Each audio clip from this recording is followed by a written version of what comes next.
course, a very good afternoon, good evening, ladies and gentlemen. Welcome to Afrique 24-hour TV. This is our open political talk show, a show that comes on your screen every day from 10 p.m. up to past midnight. So this is a show that gives us an opportunity, or gives an opportunity to discuss matters Kenyan politics candidly, as we connect you with African stories. Of course, we are live now on YouTube. You're live on our X accounts, and we're also live on our Facebook pages. So if you're joining me for the first time and you've not subscribed to our channel, kindly go to Afrique 24-hour TV, subscribe, and turn on the notification bell. Karibuni sana. I know today is Sunday, only 2 days towards the end of the month. That is the month of April. The month of April hasn't been that good to us as Kenyans, as a nation. And of course, you know what is happening in the country. It's raining all over the country. And so far, we can't say things are well. So as we are waiting to see the schools reopen tomorrow, that is Monday, 29th April 2024, the rains are still raining heavily.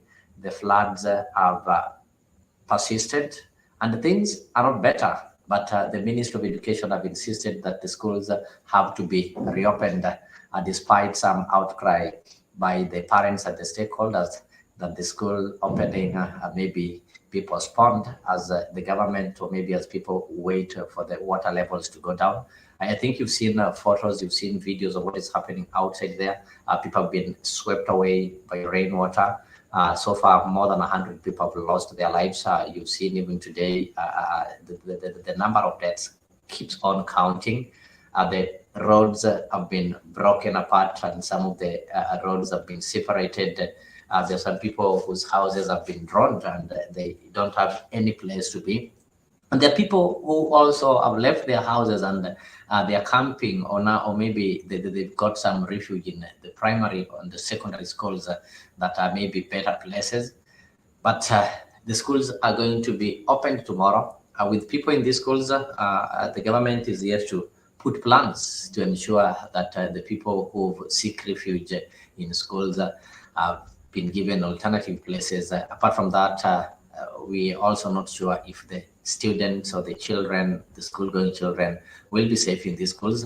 Check, for example, what you saw happening in Madare.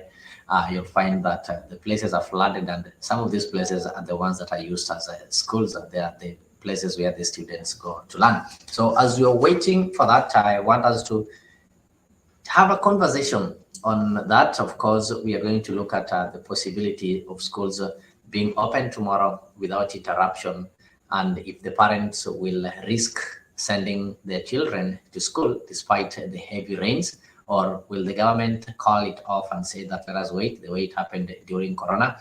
And away from what is happening, that is the floods, or the flash floods, and the heavy rains that we experience in the country, we also going to review on matters politics, matters governance, and of course we've seen some confusion, or maybe some division in the ODM party in regards to the issue of Sakaja, with some faction in the ODM party calling on Sakaja to be accountable to the audit queries and the alleged bribery and looting that is taking place in the capital county. And another group led by the Nairobi's ODM chairman, that is George Aladwa, today together with one Secretary General of KOTU, Francis Atwoli, came to defend Johnson Sakaja. And of course, Atwoli said Sakaja is his son, and he doesn't feel well when people are blaming him. Aladwa said that Sakaja was elected, and despite the fact that he's a lawyer, people need to respect that he was elected, and anybody who is trying to give him pressure should wait until 2027 elections so that they can be able to ask questions.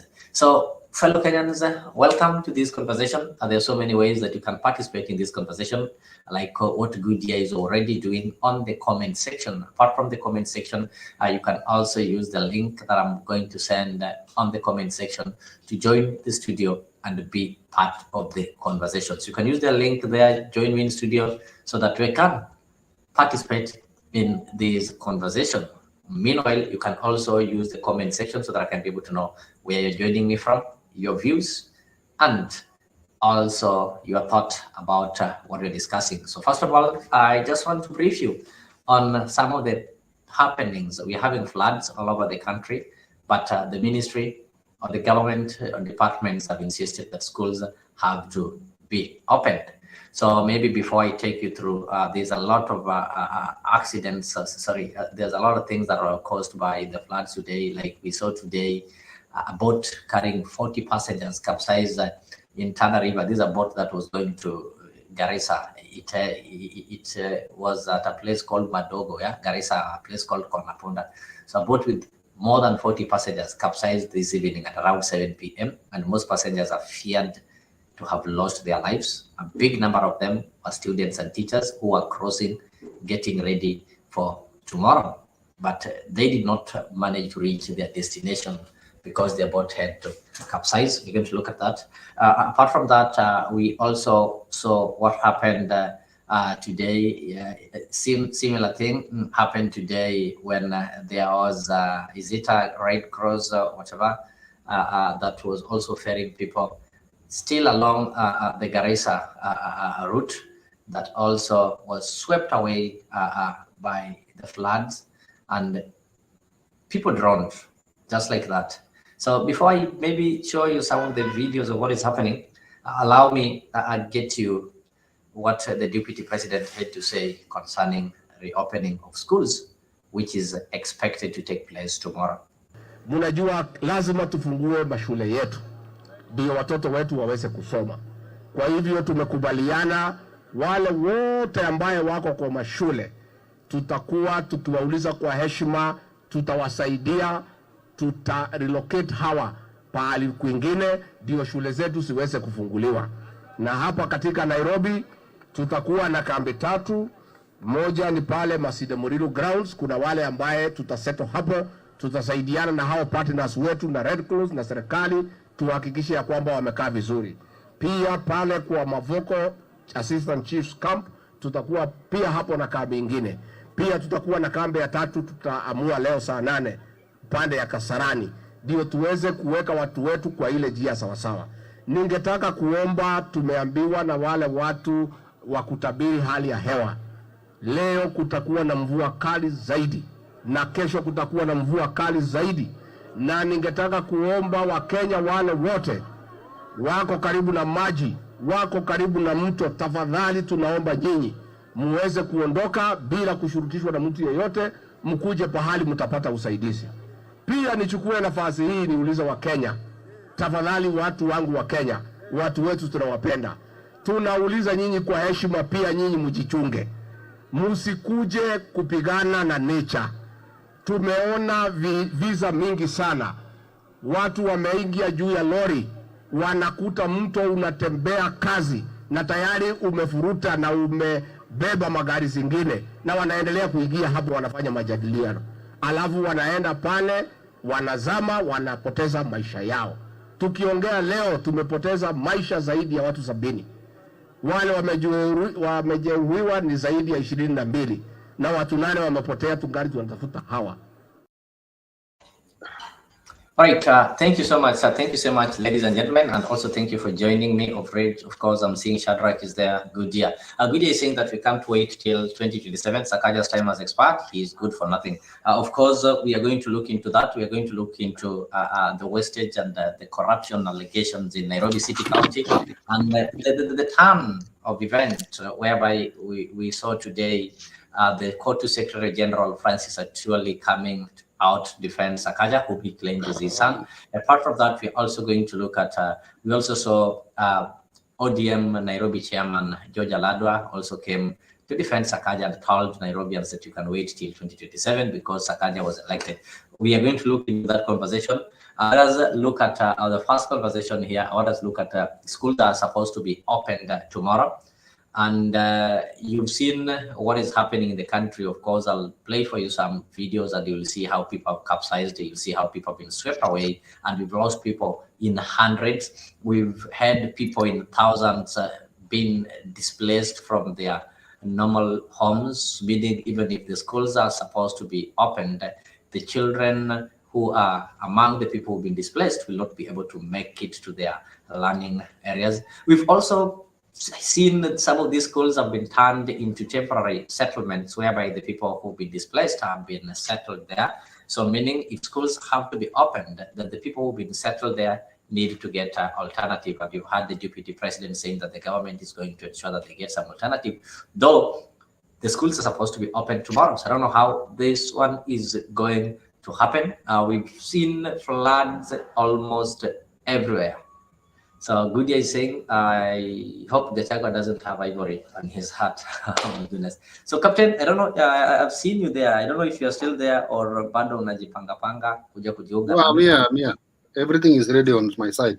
It's only that my wall is giving people sleepless nights. That's why I'm trying to hide. Are you safe? Yeah, from where I am, I'm safe. In fact, even which safety do you mean? Are you safe from the floods? Okay. Are you safe from the floods? I'm safe. Let me position myself. Are you safe from the floods, or yeah, of course I'm safe. Are also carried away? No. I'm okay. You're okay. Oh, that's good. If you're safe from the floods, that is okay. Back in our country, there are people who are not safe. There's floods almost everywhere. Of course, I'll take you through some of the notable events. And the schools are supposed to be opened tomorrow. Some of these schools have been used to temporarily settle those people who've been displaced. Some of these schools have been flooded. For example, if you go to the slum areas in Nairobi, the entire region of Mathare is really flooded. Not only Mathare, go to most of these places. So the schools there are flooded. So even if you tell the students to open tomorrow, they'll not be. And remember that even JKIA, they had to stop some services. You saw it, I'll show you later. The cold rooms, the cold rooms where they keep our flowers before they get exported, were also flooded, meaning there were a lot of losses that they incurred yesterday. You saw the entire room is flooded. The boxes with flowers are there, but it is watery. And the OCS office was also flooded, like the police department at the Jomo Kenyatta International Airport wasn't operational because water entered inside the office. I don't know if the OB is there, and I don't know how that one is going to be treated, because I understand we still do the manual OB, whereby these things are not backed up there electronically. So that's the situation that we have in the country. So it is an act of nature. We can't blame anybody for the rains. Of course, we thank God for the rains because we did pray for the rains. But maybe we can blame somebody for not taking the necessary response. Whenever there's a disaster, there's how somebody needs to respond, maybe faster, and there's ways of responding. And there's also a way of preventing some other things. If you knew that it was going to rain, you need to check on your roofs, you need to check on your drainage and such kind of things. So I just welcome you. I want to welcome you maybe to say hello, and maybe you can tell me, what do you feel about the schools being open tomorrow? Do you agree with the directive from the PS Bello Kipsang, who said that the schools must be opened, or you are of the opinion similar to what the parents and other stakeholders are saying, that no, just the same way during Corona they had to halt learning, the schools can wait, we take care of the safety of the children first? Yeah, bye, how are you? Fine, thank you. In Kenya, we are risk takers. And even from the president himself, you hear him saying, you are seeing Kenyans, mtu amevuruta gari mbili, na bado anaona maji ni mingi, na anaenda. So, of course, I'll show you that later. No, I know that. There's something I'm trying to tell you. And from Belia Kipsang saying that the schools must be opened, hata kama bado anaona maji ziko, anataka hata shule zifunguliwe. Anataka kujaribu usito ya maji kutumia wanafunzi kama ule alijaribu usito ya maji akitumia hizo gari mbili akifuruta. Na hiyo Deputy President mzuri anajua that somebody was trying to cross the water when the water is not even accessible. And Belio Kipsang now is trying to force things to happen by opening schools by force, not seeing or not looking even at the safety of our children. So, because we are risky takers, let them open schools tomorrow, and the casualties will be seen maybe in the next after 1 week, if the rains are going to continue the way I'm seeing. I get you. So Bilo Kipsang has insisted that the schools must be opened. Yet he watches news. He's seeing what is currently happening. People are losing lives. That is true. There are people who you even see them being told that no, stop, don't go there. But they end up going there, and at the end of the day, they end up losing lives. Like I don't want to be. I don't want to sound evil, but I want to say that people are losing lives carelessly. So I want you to look at this. This is what happened at a certain place called Madogo, Garissa, a place called Konapunda. A boat that was carrying 40 passengers capsized. 40 passengers. And among the passengers there were teachers and students who are getting prepared for tomorrow. So just look at it.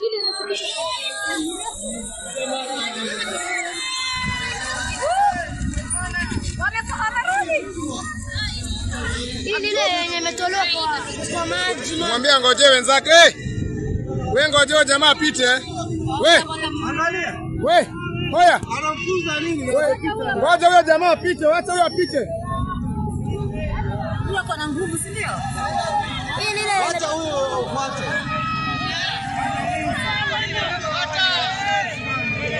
Fuata hiyo. Fuata hii. Yule anamwambia aingie msitu wa Madogo.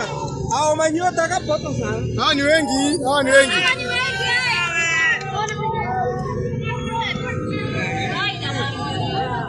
Mama Mansuru ile nini inamwagika. Hiyo ni kubwa ile mbele.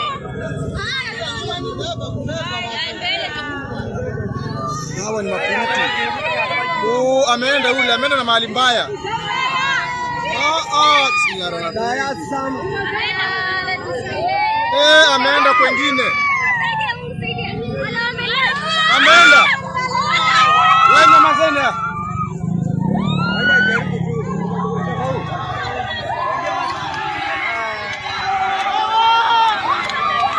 La ilaha illallah. La ilaha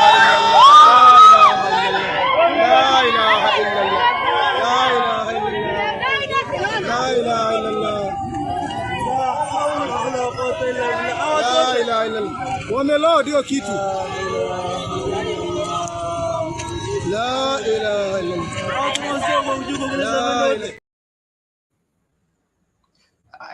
I think you've seen that.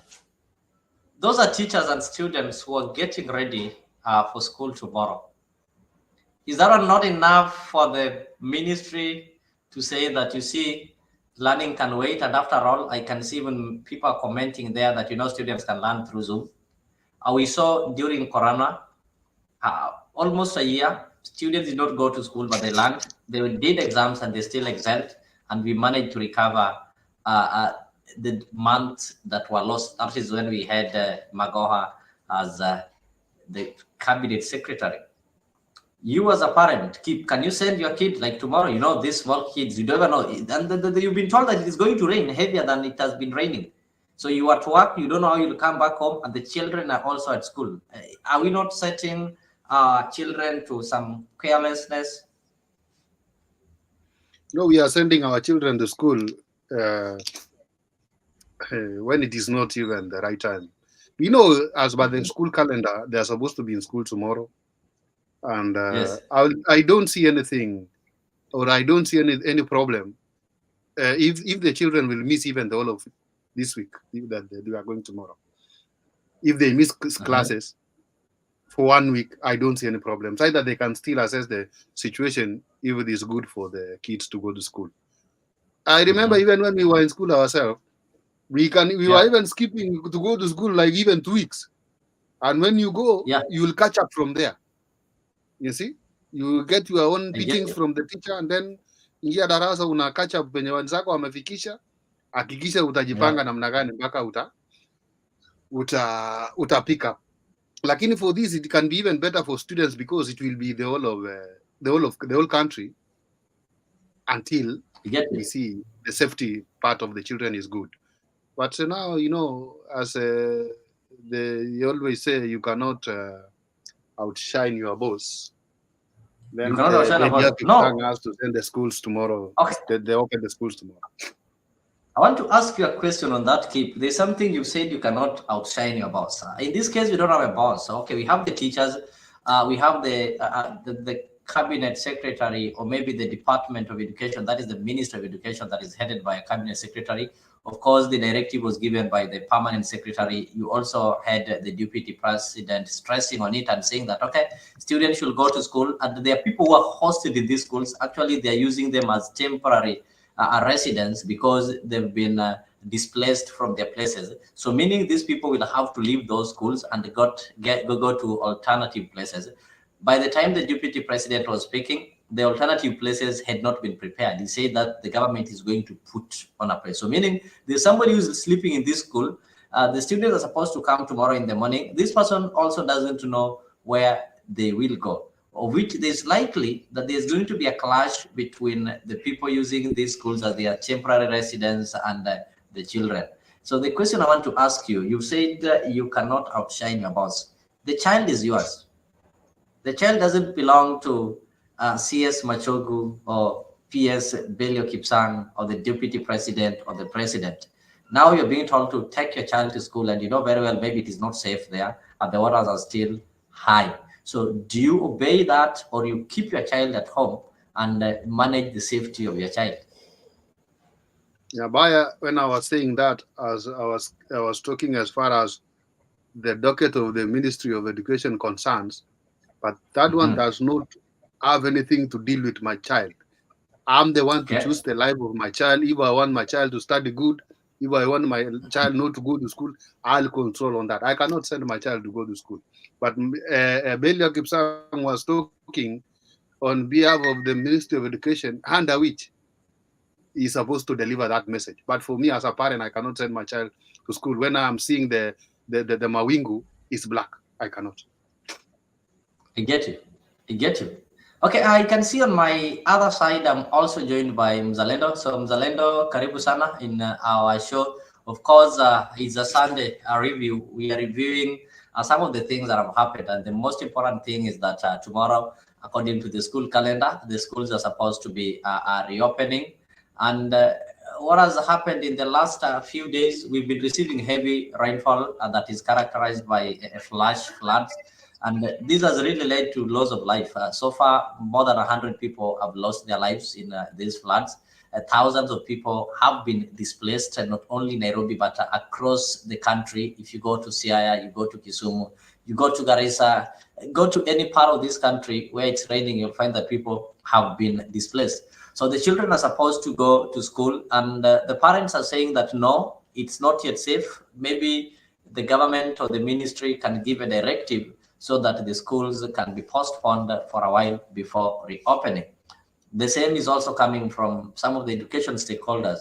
But the ministry through the PS said that no, schools have to be opened. Children should be in school. You've seen a video that we played there earlier. 40 people capsized today at a place called Konapunda in Garissa. And the people who are in the boat, they're not locals. These were students and teachers who are just trying to cross to the other end, just to prepare themselves for tomorrow. So what is your take on that? Do you think that the government should postpone learning for a while as we wait for the water's level to calm down as they try to manage the floods, or learning should not be interrupted? Thank you, Leo. And Captain, I salute you wherever you are, Barigani. Now, the issue of schools reopening is something that any sane person can see the kind of weather that we have. And anybody pushing for learners to go in this bad weather, they do not really love their children. The weather is terrible, and I believe that the government should close the schools until the weather becomes better. With the kind of rainfalls that is going on throughout the country, it's advisable that all schools remain closed. There are things that you can't get back. When you lose a life, you will not get that life back, even if it's to your children. You can't lose your children because of going to school. All right. So we must say no to schools reopening until the weather becomes good. So that is my take on that particular issue. Schools should remain closed until further notice. That is the only advice I can give the government of Kenya. Because the bad weather can be very, very dangerous, especially to the kids who are going to boarding schools and all that. Even the games that they're supposed to learn to do in schools, they can't do the games in school. So why are they even going to schools in the first place? There are classes that they have to attend each and every day, and it is raining. And the teachers even maybe cannot even access the classrooms or even go to their various schools. So this should stop until the weather becomes good. Of course, that is what most parents and the stakeholders are saying, but the government has given direction, and you even had the deputy president saying that the schools will have to be opened. And we know that in most places where people have been displaced, some of these schools that are in raised places are being used to host them temporarily. I just want to play one video here. It's still about some of the boats that also that capsized, and there are some claims that are being made there that even from that maybe we'll be able to weigh on it.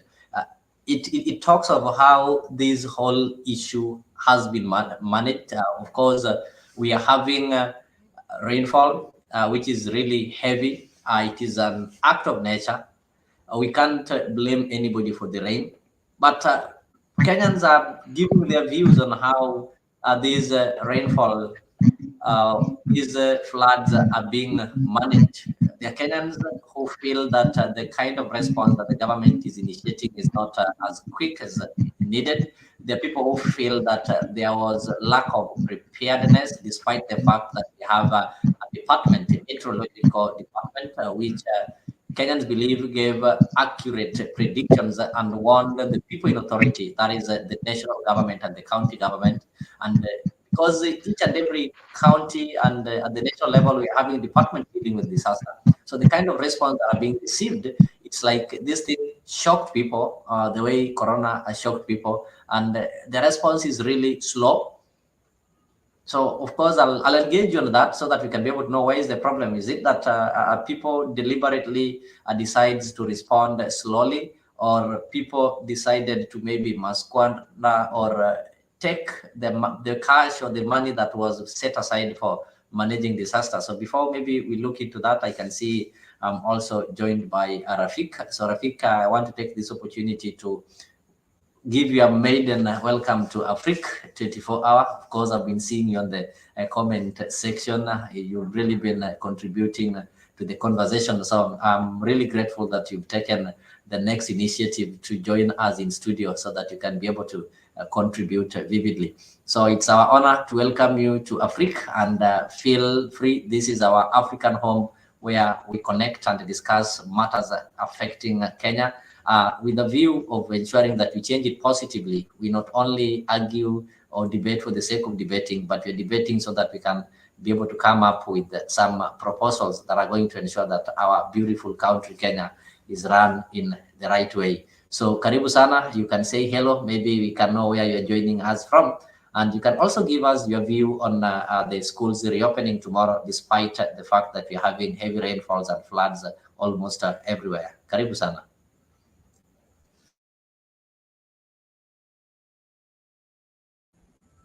You can just unmute, and I believe you'll be able to.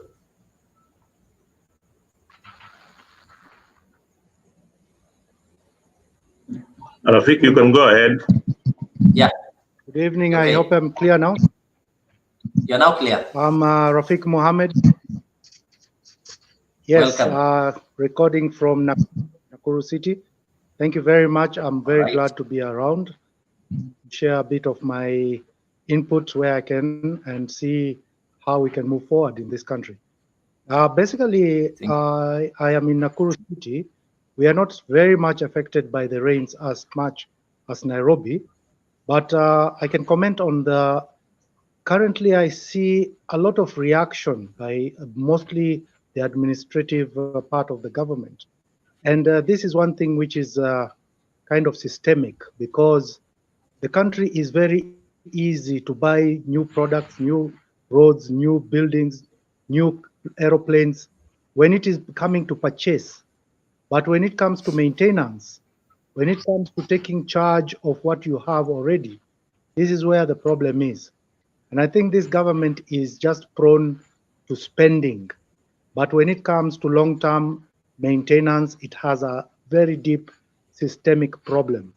You can imagine a country like Kenya is going to build all those roads again because we were not prepared. We don't even think about 50 years or 100 years from now. We're just thinking about today and tomorrow.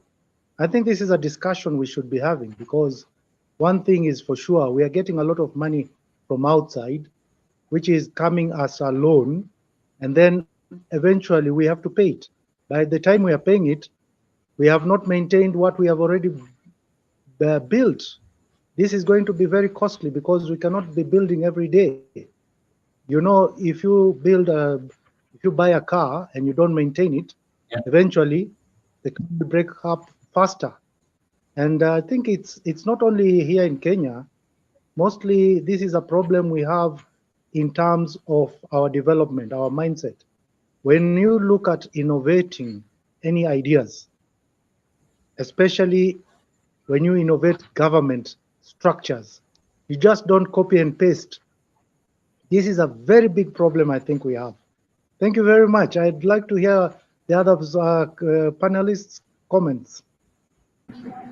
I think Rafik, you brought in a very nice angle of looking at things. It's a fresh breath from where you come from. Ewa Safi is a movement led by Professor Gola, who is trying to bring in change in Kenya, and we need politicians who have not been involved in any kind of corruption in our country. Remember, in our politics, 8 million Kenyans did not vote. 8 million Kenyans did not vote. 8 million Kenyans did not feel that Raila Odinga is a good candidate for the presidency, or William Ruto. So these 8 million Kenyans are saying they need somebody who is new. And from what they are seeing right now, the political discourse, look at how the rains are affecting the country, and the government is making a decision that to send your children to school. Yeah, that is a wrong decision. That is a wrong decision and should be condemned.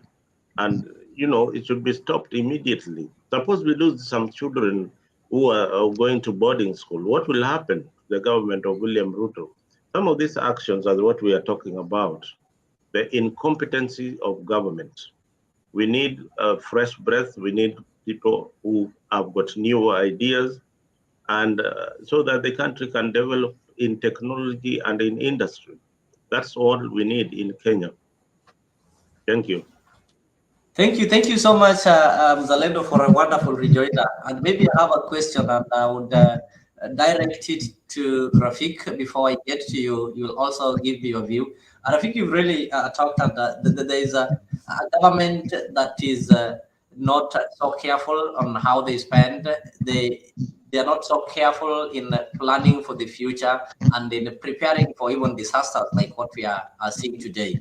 And Mzalendo has brought in something that there are 8 million people, or Kenyans, who did not vote because they did not believe in the candidates that were on the ballot, something like that, which if we know, according to our constitution, the other moment that Kenyans are going to be given an opportunity to vote is in 2027. So if we have, like he's talking of the Solomonic economic model, this is something that maybe constitutionally can only be put into action in 3 years to come. That is 2027. You saw what happened at the JK last time when the roof was leaking.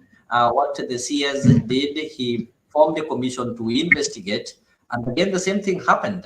Just 2 months after it leaked, it also leaked again, meaning nothing has been done. So should we wait for 2027 so that we can come up with these reforms so that Kenyans can see work being done? Or is there anything that Kenyans can do instead of waiting for 2027?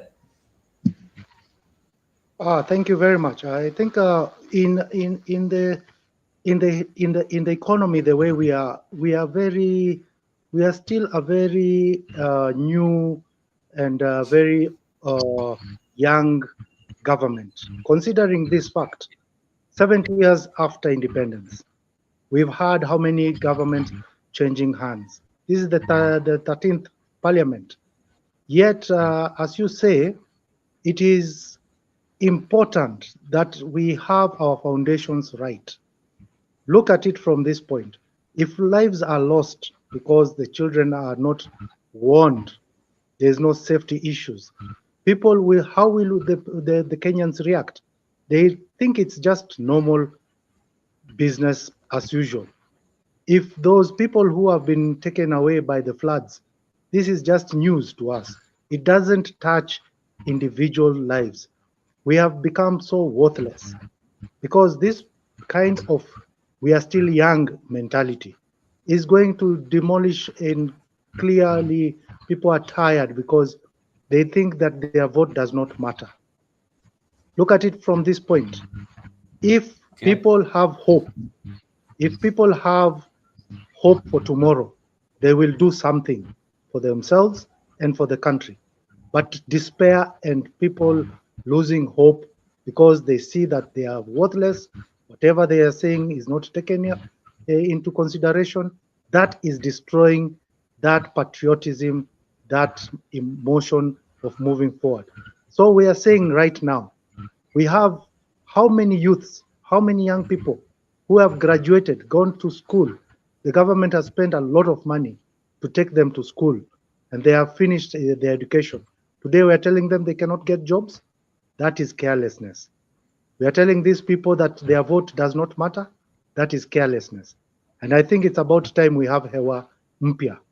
Hewa Mpya means we have to rethink how we run our systems, how we run our daily lives, our behavior. We cannot just be cut and paste society. We cannot just ape other people. We cannot just take things from another government. We have to look internally, inside, and say, Hewa Mpya, this is the way forward. Let's think what is, we don't have to reinvent the wheel, but we have it within us to decide on what to do to make our future better.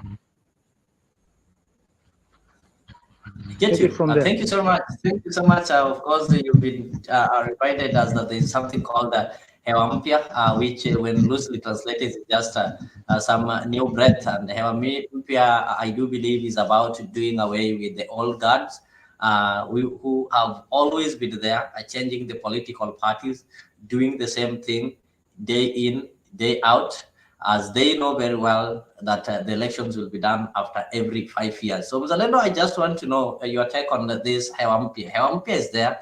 They're giving Kenyans options. You know, maybe the 8 million who did not vote because they lacked option. But Hewa Mpya is coming and is giving people options. They're giving people some practical proposals that can really be implemented and change this country. They are not promising people maybe some euphoric promises of giving people free services and such kind of things, but they're talking of things that can practically change this country. So, Mzalendo, do you think that Hewa Mpya or any other outfit can come and do away with the status quo that we have in this country? I want you to look at this 30-second video. This is what normally happens during campaign. So will Hewa Mpya manage to overthrow this kind of politics?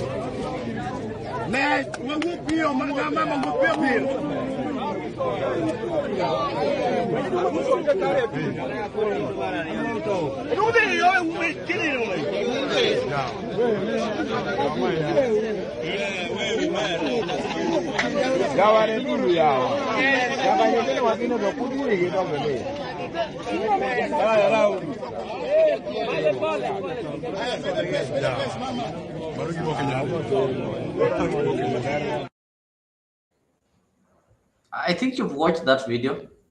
That is what happens some days or some weeks or some months to elections. And maybe the people whom you saw who voted, some of them maybe voted because of that. So do you think any political outfit will be able to overcome this kind of politics? Well, I mean, well, first of all, Leo, we need to change our thinking.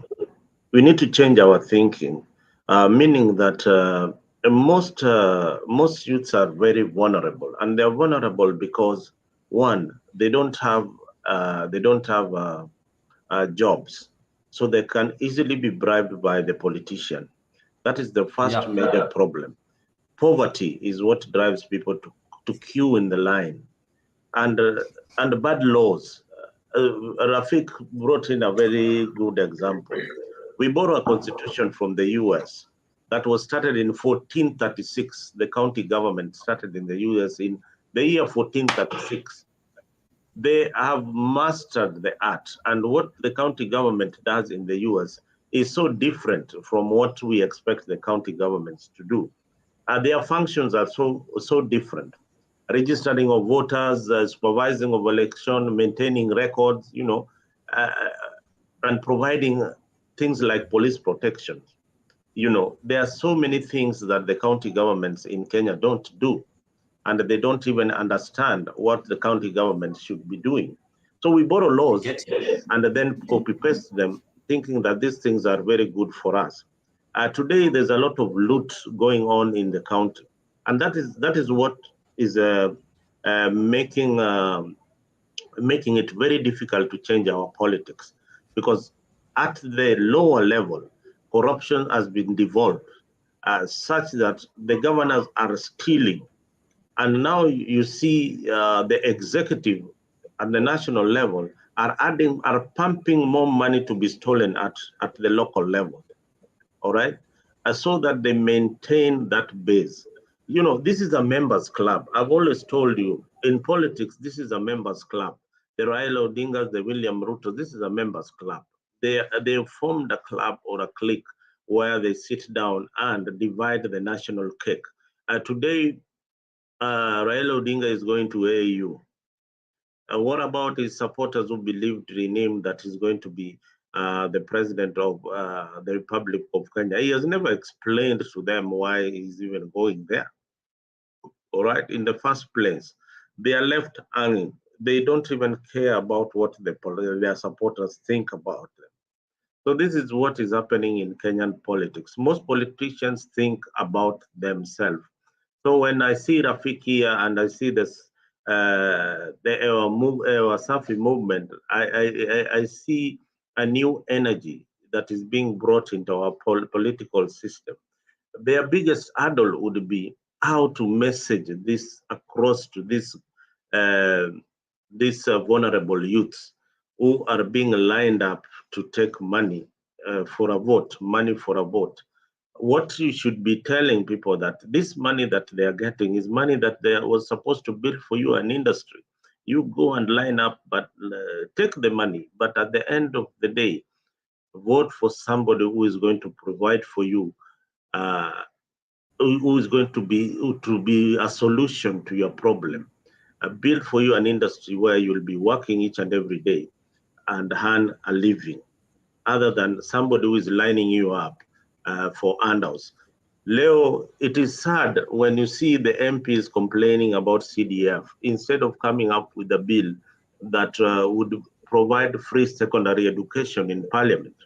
Yeah, they line up parents instead of legislating and coming up with a bill that should provide free secondary education. Your mothers, your fathers, your daughters are being lined up to be given 10,000, 5,000 shillings, 2,000 shillings in form of fees. This is a bribe. This is literally bribe. That's not the work of a member of parliament. That is not the work of a member. The member of parliament should not pay fee for your children. Parents should know this better. His work is to legislate, not to pay fees for your children. So those are the kind of issues that we should bring out. They come out very, very clearly, and they're not embarrassed with it. Look at the line that you have shown us here. People are lining up to receive bribes, and the MP or the governor who is giving that kind of stolen money. This is not money that you've earned from your business. This is not money that you've earned from your business. This is definitely money that you've stolen. If you wake up at 5 o'clock in the morning like myself and toil, I don't have money to give you for free. You must earn it. You must earn it. You know, you must earn it. Yeah. I get you. You brought something so interesting. And of course, you'll find that in Kenya, people are normally meant to believe that we have what is called free primary and maybe free secondary education. But this one has never been actualized. And I don't think it can be actualized because the moment you say that education is free, the MPs will not be able to give bursaries. And it is true that if you look at 80% of the members in parliament there, they were elected simply because they give so and so bursary and such kind of things. And if you go and do some research on your own, maybe in your village, and you ask about any other MP, the MPs who are praised, the women will tell you that we like Honorable so and so because he gives us bursary. So this one makes them run away from even doing the normal work they're supposed to do, to an extent that an MP who is supposed to legislate concentrates in giving bursaries instead of coming up with a law that will make it a mandatory that you only need your body and your brains to go to school. So on that, as I even bring Kimanzi on board, you've also mentioned some of the wastages in the counties, and you say that money has been devolved, and it's like corruption has been devolved, and these people enjoy some protection. You've talked of members club. There is an issue that is happening in the capital city, that is Nairobi, and this one has even brought division in the ODM party, with some members like Babu Wino questioning the looting in Nairobi and calling on the governor to take responsibility and respond to audit queries and such kind of things. But today we saw the ODM Nairobi chairman, George Aladwa, protecting and defending Johnson Sakaja together with Francis Atwoli. And when it came, when you listen to them, they were protecting him as one of their own, that this person is being fought simply because he is a lawyer. And those people who are giving him pressure should wait until 2027. So I'll play for you a video, then I'll bring in Bonfaz to weigh on that, if this is the kind of politics that we need to have in this country, or how do we get out of this politics of patronage, whereby because Mzalendo or Rafik is somebody who is a political party leader, then I can just do anything as long as I'm loyal to them, or as long as I obey them, then nobody here will be able to question me. So I just want you to listen to this gentleman speaking, then you'll weigh on it. Nataka tu kusema mambo matatu sababu waziri yako hapa. Kwanza, katika Kenya yetu mfanyikazi namba 1 ni rais, na mfanyikazi namba 1 katika Nairobi ni governor wa Nairobi. Na hii ningelitaka Bwana Secretary General usikie na utusaidie. Wewe ulinisaidia nikawa mayor wa Nairobi. Sakaja alichaguliwa kama governor Nairobi mchana, na akatangazwa mchana, na akaapishwa mchana. Apewe nafasi yake ya kufanya kazi. Yeye hakuzaliwa, apply kuzaliwa kabila fulani ndiye akuwe governor. Yeye amechaguliwa, apewe heshima zake. Hiyo ofisi kufanya kazi ni ngumu, wale hawajui. Mimi nimehudumu hapo, haulali, hauwezi hata ota. Mambo ni makubwa. Kwa hivyo ningeomba Bwana Atwoli na viongozi wetu wa Azimio wako hapa, waziri kwa hapa, Sakaja apewe nafasi yake. Ni mwaka mmoja tu na nusu, hata ijafika, wameanza kumsukuma. Leo hii hatafanya kazi. Wangoje 2027 wampe nafasi yake, haudumu kama gavana, na sisi tumsupport kama wana Nairobi, tuone mabadiliko yale yako. Hata nasikia wengine akisema yeye ndiye ameleta hii mafuriko. Mafuriko sio yeye, mafuriko ni ya kitaifa, na ni jangwa ambao lazima sisi wote tuishikilie. Kwa hivyo nakuomba Mzatuoli kama katibu mkuu, na huyu ni mfanyikazi wako namba 1 Nairobi, muombe nafasi, apoe nafasi yake, afanye kazi. But Aladwa mentioned mambo ya Sakaja. Nyinyi nyote mnajua Sakaja ni kijana yangu kabisa kabisa. Na when I said siku ya Labor Day ya kwamba mnipatie huyo kijana kama senator, you did it. He's my boy. When the father retired, he left him behind. He left him under our care. Wakati mtu anaposimama kwa television akichapa huyo kijana, mtu wa kwanza kusikia uchungu ni baba yake. Na nitajaribu sana kujirestrain. I will try kujirestrain. Lakini mtu amwambie the father is not happy. Thank you. I think you've heard that. Bonnie, because you're joining, I think you've not spoken. I'll allow you to say hello and maybe say something before I get the views of the rest of the panelists. That is the kind of politics that we're having currently, whereby we are having some godfathers. So as long as you're in good books with them, they can come publicly and tell citizens that, okay, mpatieni hadi 2027. So irrespective of what he is doing, nobody wants to care. People want to know that alishachaguliwa hadi 2027. So Boniface, karibu. Thank you, Leo. Thank you, Leo, and the whole of Afrique 24. Zalendo, I can see you there. I can see also Rafik. Nairobi are good. We have a lot of rains here, and we are blessed. But the rain that has fallen earlier in the evening, it's very disturbing because a lot of people have been suffering. Actually, I was strained because whatever I saw is a rain of high intensity. Like this kind of rains, we usually see them in America, in USA, and the parts of Canada and also UK. But now we can experience high rains. I was walking and actually that rain has really made me to get shocked. But again, we are good. This is Afrique 24. We are focusing with the weekly wrap as we enter into the week of opening of schools. So we urge every parent to cooperate because this is a very sensitive season whereby the rains are there and we need to take care of the children because they are very unique to they are very key to this country. Thank you.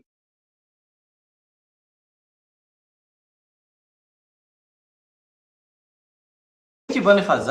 Maybe let me take this opportunity to welcome our viewers, the ones who've joined us. Of course, we are live in our Facebook pages, we are live in YouTube, and we also live in our X account. So if you're joining me for the first time and you've not subscribed to Afrique 24 Hour, kindly do so.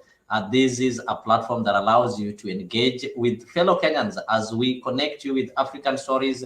We are also connecting you with African solutions. Of course, we are all Kenyans, we are all Africans. So when we have this kind of candid conversation, we are trying to solve or to come up with some of the better ways to ensure that our country is run in the right direction. Of course, it is evident that since independence, there's nothing that we can be proud of, because even if you look at our leadership, even you, if today you want to become an elected leader, you will still give the same promises that were being given when we got independence. So that one is enough to tell us that we've not yet achieved much that we can be proud of. So how do we ensure that this one doesn't happen to the next generation? So it is our turn to ensure that we ensure things are done in the right direction. So the change that we want will always begin with us. We start in small numbers.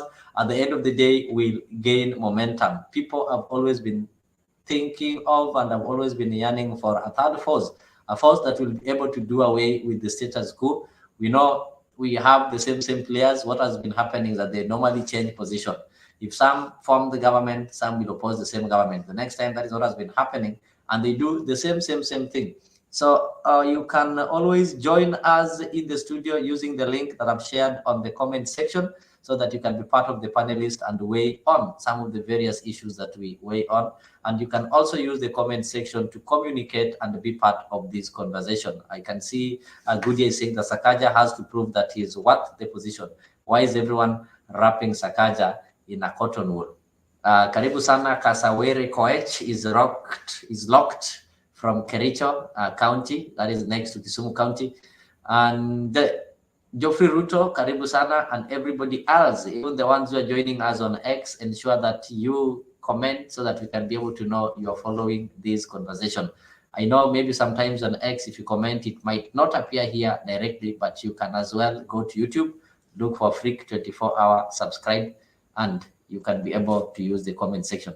So, Mr. Rafik, I think I'll get back to you. You've seen what is happening in Nairobi. Of course, you're in Nakuru. Nakuru is neighboring Nairobi. And apart from that, Nairobi belongs to all of us. That is the capital of the country. That is the diplomatic city that we have. And if things are not done well in Nairobi, then there's no way they can be done well in these other places. Everybody is looking at Nairobi. All the funds that we receive here, they get dispersed from Nairobi. So right now, there's an outcry that things are not getting well in Nairobi. You've seen Kotu Secretary General coming out to protect Sakaja, claiming is his son. You've seen Alado is also protecting Sakaja because Sakaja is coming from his community. So what do you take on that?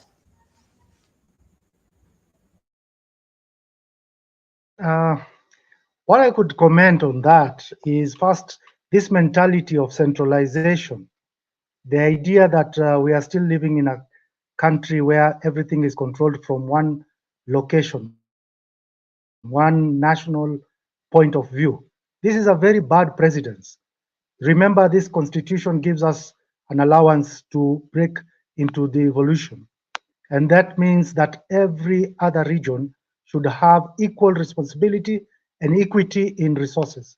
However, Nairobi being what it is setting a very, very good picture of how politics is being run in this country. And you see, it's like we have not moved away from tribalist kind of politics. We have not moved away from politics of partyism. We have not moved away from creative thinking, where youths and ideas will develop and make sure that we have the manifestos of each party being followed, and not sycophancy, not ideas of who is the head of a particular party, or who is the rich boss, the godfather who is on top of the pyramid. We need to have a vibrant kind of a society.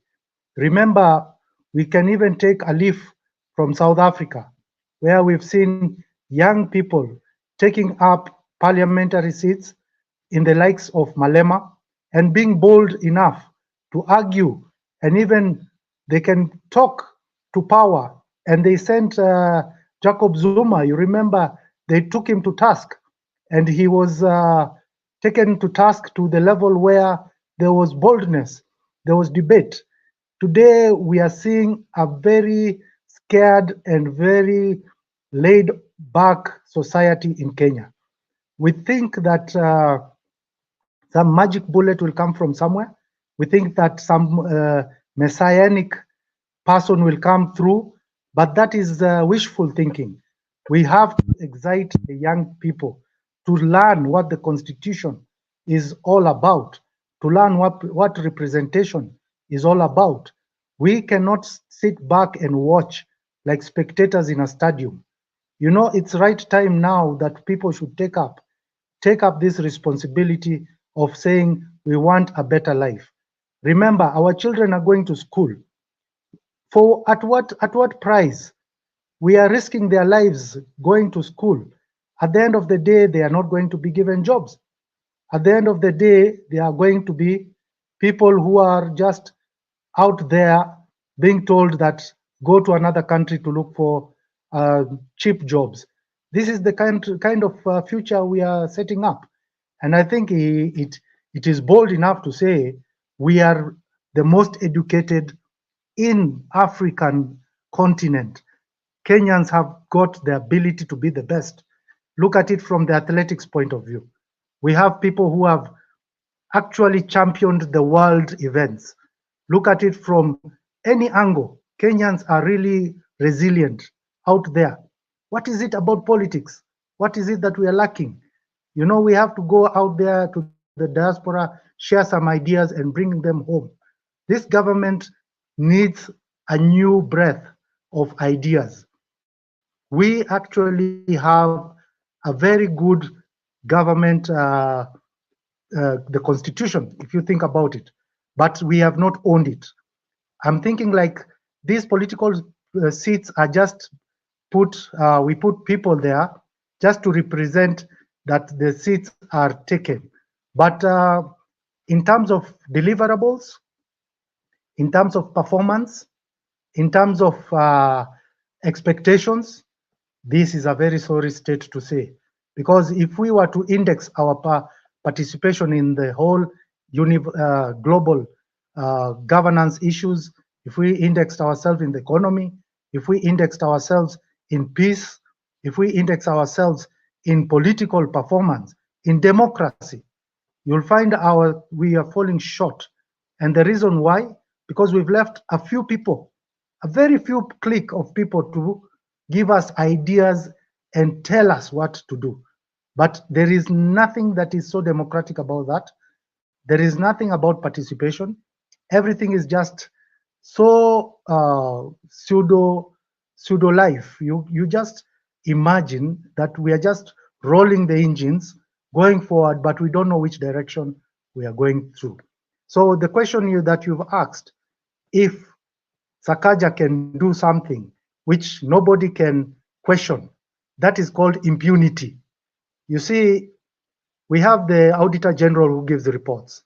We have systems, we have institutional checkpoints. And if people are going to base on just some few guys telling us everything is okay, everything is okay, and those people, you have even not checked their background, what self-interest they have, then we are a doomed society. Because this is like giving a few people the privilege to occupy very high status jobs, but they don't perform and you cannot ask them about it. Let's be responsible. This is the Kenyan that has to take a look at whatever they do has to be accountable, transparent, and very, very organized in such a way that people understand where we are heading. You see, my problem with this Nairobi idea, if they have set the precedence that things can be done badly, then all the other governors will do the same. Do you get my point? If we do not actually call a spade, if he has done a mistake, it is a death row. It means we can point it out, correct mistake, and then move forward. But we are scared even to mention something which is wrong. If it is a crime, somebody has to be responsible. If it is something that takes us out of the direction we want to go as Kenyans, that one we have to speak up.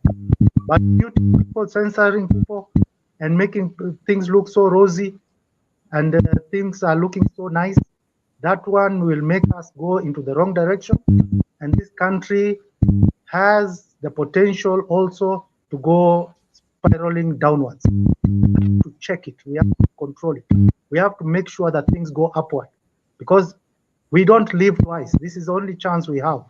And if we destroy it now, our future, our children's future, will also be very, very opaque and destroyed. So I think from that point of view, I'm advocating that the young people come out and speak and talk to each other and understand what is going on and question deliberately without having to be scared about the repercussions that somebody will be taken to task.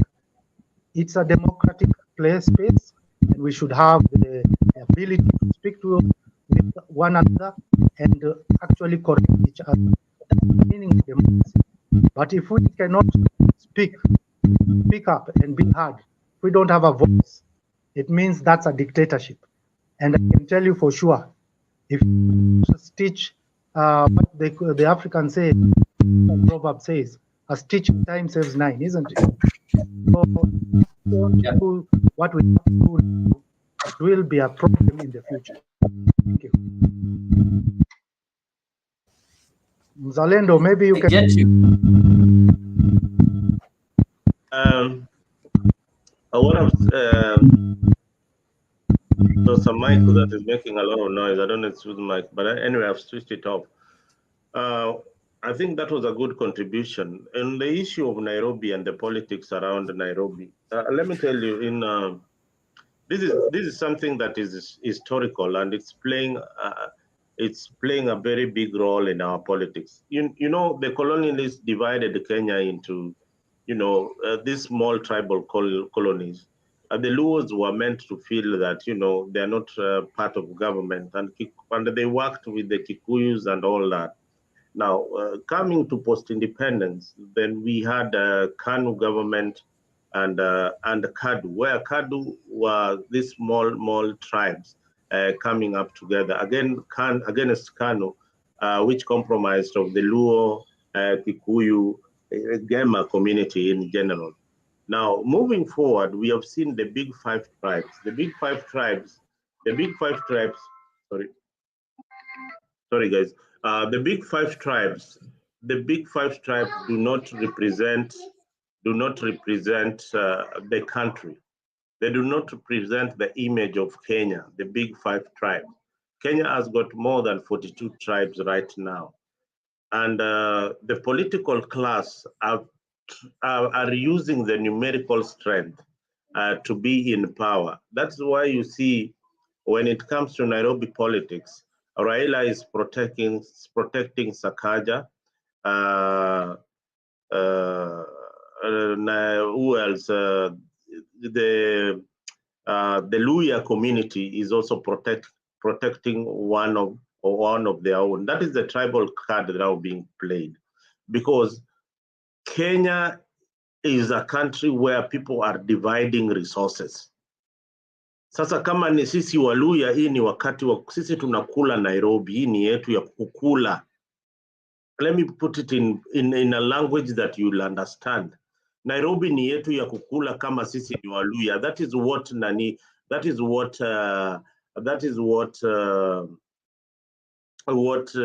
it's called, what Alado was saying. That is what Atwoli is saying, that this is ours. This is what we want to eat.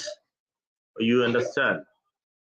So our politics has taken center stage in almost everything that we do. So until we run away from the tribal kind of thinking, then we'll have a good country at hand to lead.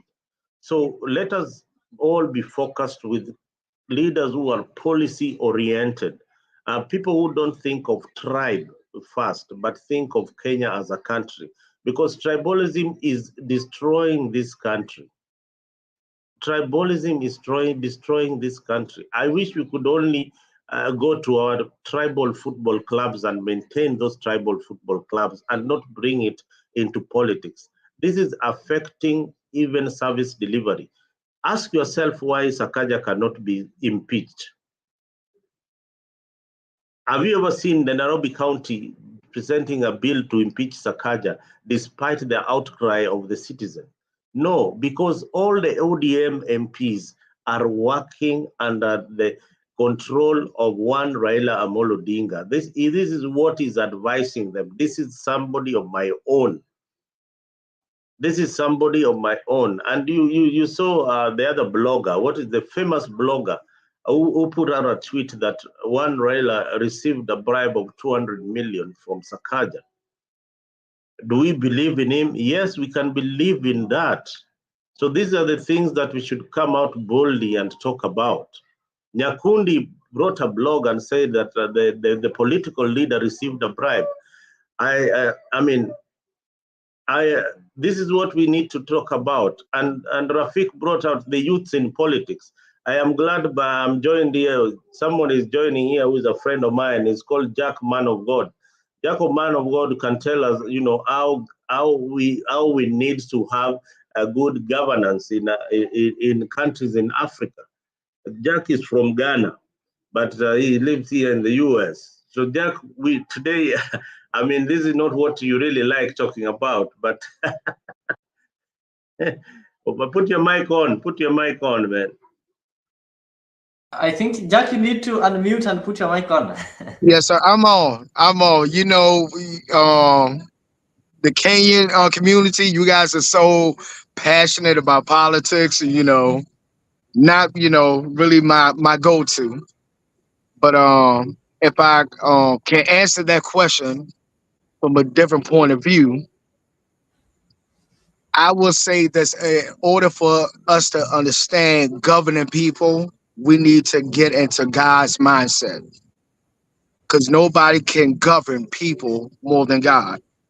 And I think the problem with us is we have come to a place in life that we think that the creation of God, we are smarter than the creator. And I think this is where a lot of these problems are coming from. And it's really simple. It's not really something that you need to go to Cornell University or be a graduate from Harvard or Yale or none of these Ivy colleges. It's really common sense. But I've come to realization in my 43 years of life, common sense is not really common. It's actually more expensive than what you think it is. So I think with us, as far as governing people, politics, we need to get more in the mindset of God, the way he governed us to get to where we are now in 2024. Before we can even, because it will go back and forth. It's always going to be a push and pull. It's always going to be somebody, hey, let me tell you, you know, is that pride and ego, this challenging thing going on. I think that's what it is. And it's really, like I say, it might sound silly to most people, but I'm telling you, it's really simple to govern people. If you understand the mind of the creator, God, that created us, that has governed us to the point where we are now. But once we get into this push and pull, or let me tell you, you're wrong, let me tell you what I think, it never goes anywhere. It's like a revolving door. And the next generation that's going to come after us, remember, our parents, okay? Our parents, our grandparents were having the same discussion years ago. So there's really nothing new under the sun what is being discussed here. We think it's something new. In our mind, in our silly mind, we think what we're doing is something new. But it's really nothing new. The only thing new is technology. That can, you know, right now I'm in Virginia, and probably in a place you would never, you probably never even heard from. You probably never even heard about. But because of technology, I'm able to, you know, to get on this and we can discuss it. But I'm telling you right now, the human mind is becoming more sillier and sillier and sillier because technology is outsmarting us. And we are starting to really believe that we are smarter than the creator. And it's really simple. That's all I'm going to say. You know, when Jack talks, I remember yesterday we were at a function with Jack, and we spent the rest of the day talking about politics, and we forgot about everything that brought us in that function. Okay, I'm telling you, Nick, once I hear the name, you know, I don't speak Swahili. I'm from Ghana, you know, I speak Tree and Fonte. But one thing I know about being around the Kenya community, the moment I hear Ruto, I already know it's time for me to exit the building. It's time for me to check out because it is about to get rough and it's about to, you know, and I'm sitting there as a foreigner amongst my own people, even though we all from an African nation. But sometimes you can feel like a foreigner a little bit. So once I hear Ruto's name, I already know it's not about to go anywhere. It's about to be, oh, let me tell you how Kenya can be better. And it's a never-ending cycle. It's like a revolving door, you know. So I stay away from it. But you guys are really passionate. I've learned a lot from the Kenya community, more than I've learned from Ghanaian community. It's the reason why, you know, a majority of my friends are from Kenya. I learned a lot. You guys are very intelligent and, you know, the morals, everything is dead. But man, when it comes down to, you know, going to the next level, like, you know what? Maybe the way we're thinking is wrong. Let's try to think the way God is thinking in order for us to change, to make a change. But that, you know, that's up to you guys. You know, you guys have to live in Kenya. I don't. So thank you, Jack. And it's so wonderful, and we are grateful having you. You know, we are all Africans, and in Africa, we are connecting with African stories. So we all belong to the same motherland. We all blacks, so irrespective of the language, distinct languages that we speak, but at least we can be able to get each other. Let me read some few comments from the comment section. I can see Kasawere Koech. Of course, Kasawere Koech is joining from Kericho County. He's saying that Sakaja should stop hiding his leadership and managerial incapabilities behind Raila's name. If we can't work as expected by the electors who voted for him, then the best option is for him to resign. It's now his right time to pack and go. I hope the panelists will be able to respond to that. But what I know from where I sit, no leader in Kenya can be able to resign because they're incapable. What they'll wait for is you to impeach them.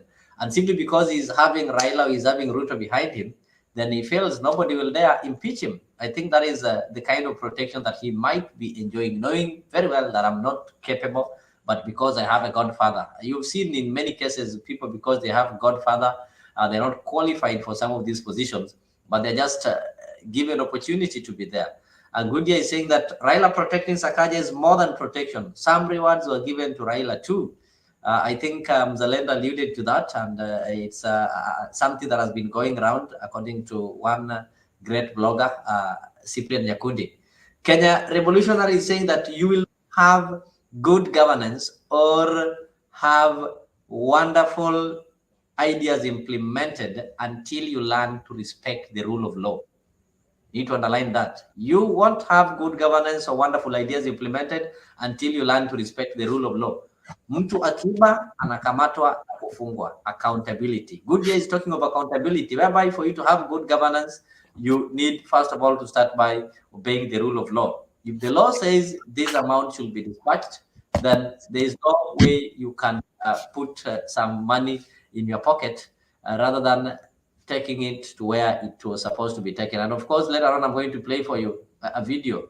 Despite the fact that we are having floods, there's a case whereby the boats that have been sent to rescue people have been turned into private boats, and people are now charging money. The government has sent them so that they can be able to rescue people, but the people who've been sent have now decided to devolve corruption. They're now charging people who are in distress. I'll do that one later.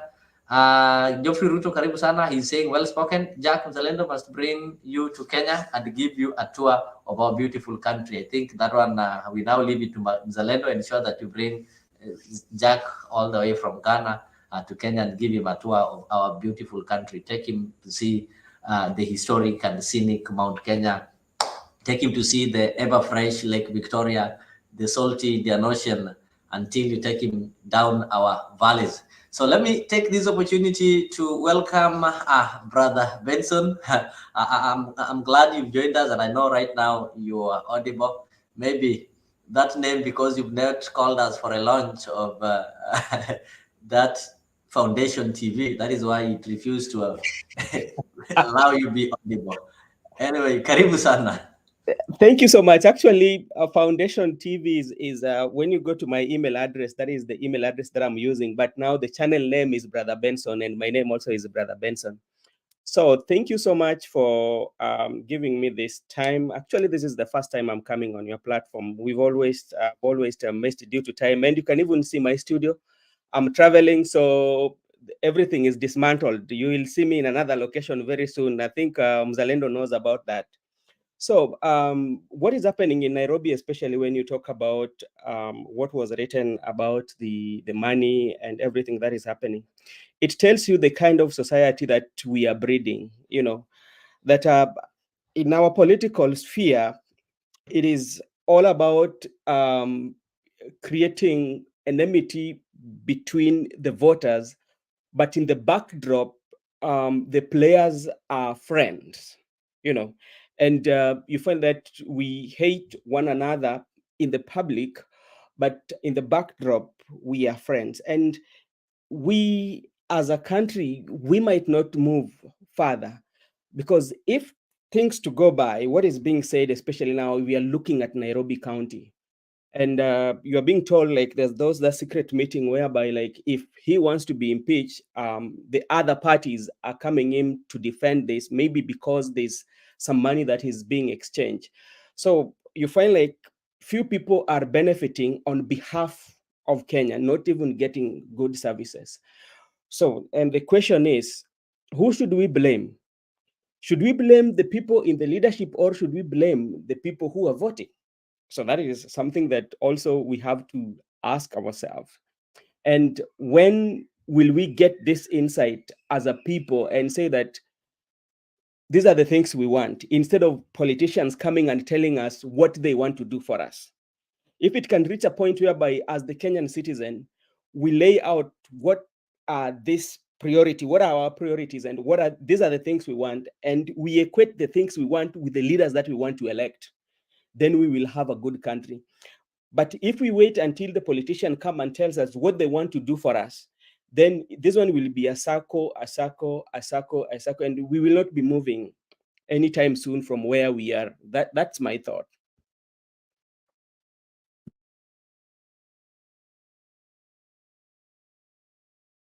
Thank you so much, Brother Ben. I think you've really asked one great question that we should be asking ourselves as Kenyans, that when will we be able to ask these politicians what we want them to do for us, instead of just listening to them telling us, they normally come and tell us what they feel that is good for us. But it is citizens who should be telling them that with us, this is what we want. The moment we'll reach there, we'll be able to say that we are now having the country in some safer hands. But it's glad that we are having people coming up with some ideas that can really reclaim this country. Are we now talking of hewa mpya, which makes some sense when we feel that the kind of hewa that we're breathing currently has been intoxicated and it is suffocating us as Kenyans.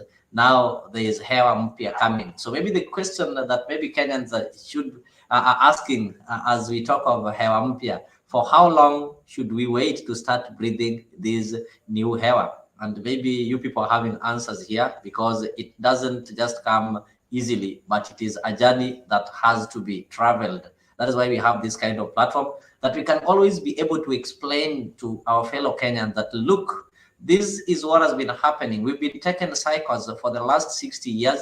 We've always been told this, but once these people get into office, they are the same people. We've been seeing the same faces on the ballot. We've been seeing the same people, just changing political parties. And right now, if you are keen, because they realize that Kenyans have realized they're changing political parties, they're now coming up with proposals to even change the constitution to allow them have extra 2 years, so that they've known Kenyans are now becoming wiser. They now want to make it 7, and to make it sellable, they want to make those people in the minority, whom we traditionally call the opposition, also feel part of it, that, okay, we'll have 7 years, but we're going to have a president and we're also going to have a prime minister. So the opposition or the minority will easily fall in the trap and say, okay, I run for elections, I win, I become president for 7 years. I lose, I become prime minister for 7 years. Okay, let us vote for this. That is what they've been doing to Kenyans. So we are thankful that hewa mpya is there. So before maybe we proceed, I just want to play for you this video. It's only 2 minutes, so that you can be able to see how we as citizens should, maybe the small fish are also responsible, are also becoming responsible when we are given some responsibilities and we are developing corruption. So we should stop these kind of bad manners. So I know Brother Benson is coming, and Brother Benson, as you are traveling, I'm organizing for you Samoa and Wandindi. But remember to carry your umbrella, because our airport is leaking. At the same time, back to our top story, talking about the transport to the northeastern part of the country is slowly edging towards full paralysis after the Garissa-Nairobi highway was cut off by flood waters. Heavy rains that continue to pound the region have carpeted a 4-kilometer stretch of the busy road, leaving thousands of travelers stranded and perishable goods risking rotting. And as Laura Otieno reports, affected motorists want the government to stop giving quick fixes to the perennial flooding. It is survival for the fittest. Travelers scramble for space on this boat in order to get to Garissa town. This has been the situation for the better part of Sunday after the Garissa-Nairobi highway was rendered impassable at Madogo area by floodwaters that have submerged a 4-kilometer stretch of the busy highway.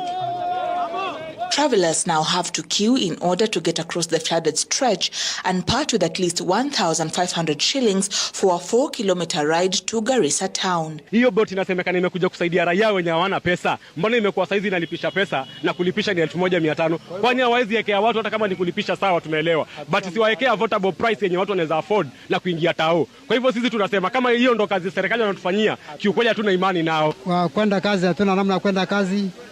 Kivukio naye ndio ni shida, watu wanapigania, wengine wanaanguka ndani ya maji, vitu zao zinaharibika. Kwa hivyo tunaomba serikali itusaidie. Traffic is The flood from Kenya. Yeah. I think that's a part that I wanted you people to see. So, Boniface, maybe I'll start with you. As Kenyans, we talk of corruption, we talk of wastage in our counties at the national level. We talk of having corrupt leaders. We talk of having some incompetent leaders. But at the same time, the same leaders, we are the ones who elect them. We will complain of Sakaja. Next time, Raila or maybe Sakaja will shift camp and leave UDA and join ODM and get a nomination certificate.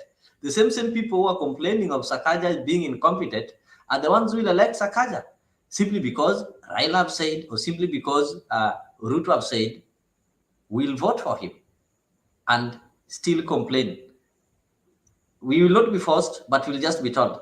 Do you think that as Kenyans, we have a responsibility to identify these kind of things and say no to it? Like that case you've had, they are complaining. They know very well that the boats were bought to help them for free, but somebody is asking them for payment, but they are paying. Why can't they resist? Boniface, you are a youth. No, Leo, I'm not a youth. I'm over 40 years. That is a bad introduction. So thank you so much. But what I can say is that in our country, that is Kenya, we will not be in a good condition if we continue having this kind of leaders. But one thing that I always say about Kenya is that Kenya is one of the most corrupted country I've ever faced, I've ever seen, I've ever experienced, because even small things that does not involve any money, you will see Kenyans trying to look money from that area. So what I can see is that I think the country, for example, the county government of Nairobi, people are complaining about Sakaja, and yet during the election, before the election, those are the same people who were supporting Sakaja when the debate was taken to court that Sakaja is not qualified, he doesn't have the degree. People were backing up Sakaja, saying that this one we are going to vote for him, even if it is going for free. So what I can say is that Kenyans, if you get the position, then definitely you will try to get the money. You'll try to get it for your pocket until it is full. But 5 years is not enough for Kenyans to even get money. What I can say is that we are a very corrupted country. So we should not even blame the kind of government we have in Nairobi and the entire government. We are very corrupted, and that is all what we will get at the end of the day. At the end of the 5 years, we have never seen any leader who is serious with work, a leader who is transparent, honest, never. And you cannot get a leader who is having those qualities. So what I can say is that we have a long way to go, and that is only way I said we need to get this kind of government whereby anyone who is involved in corruption cases, tribalism, racism cases, anything that can loop any public properties or anything that involves citizen resources, we need to take him to court and punish him thoroughly. That is how I said we need to get this kind of government that is being used by Museveni. We need dictatorship kind of government in Kenya. That is all what we need so that we can move ahead. Thank you. Thank you so much. Let me also take this opportunity to welcome George Bolo. George Bolo, welcome to Afrique TV. This is an open political talk show that we normally have every day, and here is where we meet as Kenyans and we discuss matters Kenya, with the hope that one of these days we are going to have a country that even our next generation will live in and say that truly the people who lived before us prepared a country for us. I'll just give you this opportunity maybe to say hello. I know we've discussed a lot of things, so maybe I know you can find one or two things to weigh on, but I'll give you an opportunity to say hello and maybe let us know where you're joining us from. Yes, I will weigh in later, but for now, I'm glad to be part of this group. I'm sorry I joined a little late. Yes. But I'm with you all through. Thank you so much, and Phil, welcome. I'll go to Mohammed. I'll go to Rafik. Rafik, there's a question there that it's been highlighted from CW Dungu. Dungu is saying that I see people online blaming Ruto for the floods. What do you think about this? Even though the airport was built before his regime, I'll allow you maybe as you give your point, you can also help respond to that, and maybe I can also highlight this that. It's not the first time that the airport is leaking. We saw the airport leak some 2 months ago. And what the cabinet secretary, Kipchumba Murkomen, did, he formed a committee, a commission of inquiry to go and inquire. So months later, the same thing has happened. So does it mean that we will also going to form another commission, or once we realize that the airport was leaking, we are supposed to repair it? Or does it mean that we can be able to backdate it and call those people who are there before to come and do it? So I'll allow you to respond to that.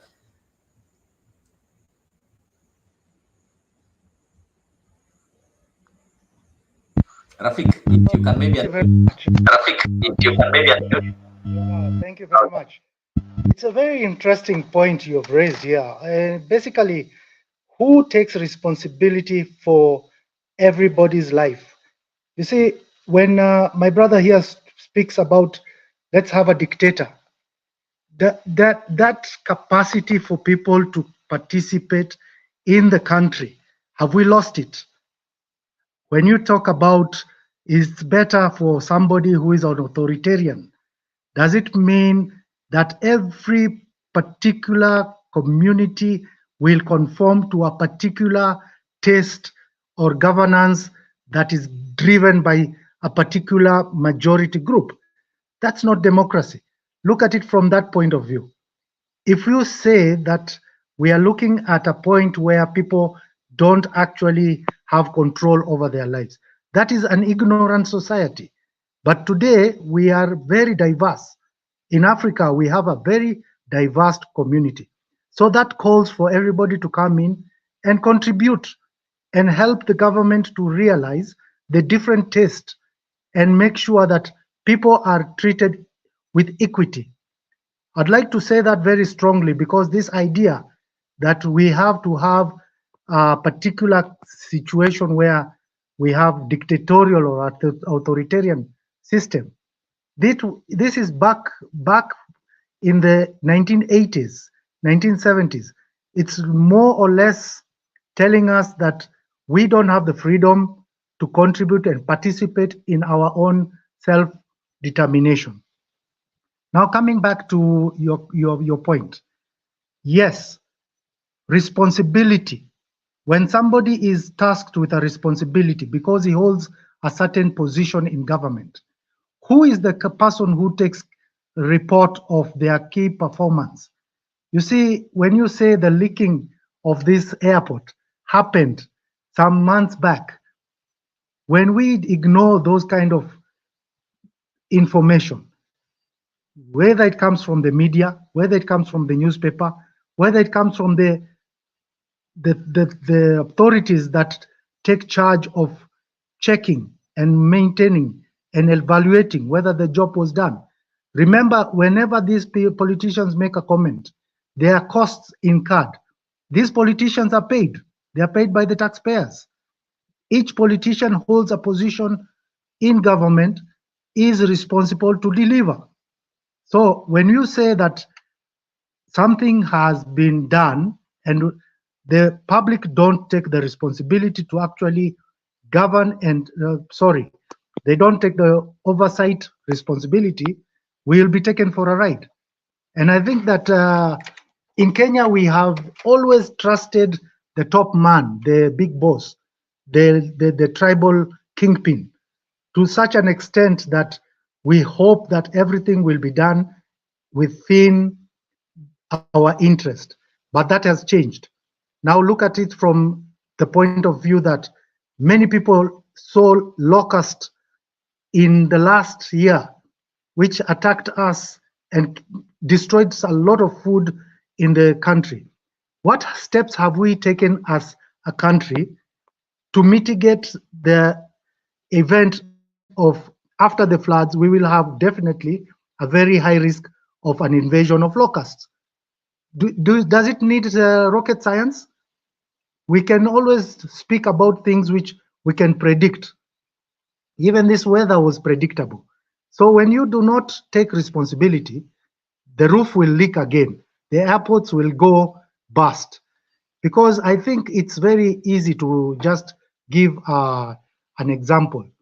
If you want to have a girlfriend and you go looking for one and you are not keen, the girlfriend will have a cosmetic on his face, on her face, and only for you to realize later that she's not that beautiful. This is the kind of scenario we have. Our politicians are just cosmetic, and we are taking that bait and we take them for granted that they will deliver. Woe unto us when we see the true colors. It's very unfortunate. So this time around, we need to be very keen. We need to call upon ourselves to be accountable. We have a Senate which is supposed to be questioned and asked questions about such things. Remember, every time we hear this kind of disasters, there's a cost to it. And money is a scarce resource. We cannot keep on spending money where things have not been taken into consideration. I think by the time we are talking as young people, as Kenyans, we should realize that we do not have another chance to change what we should have changed yesterday. This is our moment now. And I thank Professor Ogola, who has written a book called Solomonic Economy. And it outlays very clearly what is wrong with the way we are thinking as Kenyans. It outweighs all this kind of reasoning that we keep on repeating, reinventing. The politicians keep on repeating the kind of messaging which has made us rely on them, and we are not using our brains. We are not thinking. We are not looking at it analytically, critically, and saying, hey, by the way, there's a comparison here. Can we check on this? Are we doing the right thing? Can we look at what is being proposed and give an alternative? So this kind of idea where we have given in to one particular person, what if we get a dictator who is very dangerous and we cannot remove him for 7 years? Will we suffer for those 10 years or for life?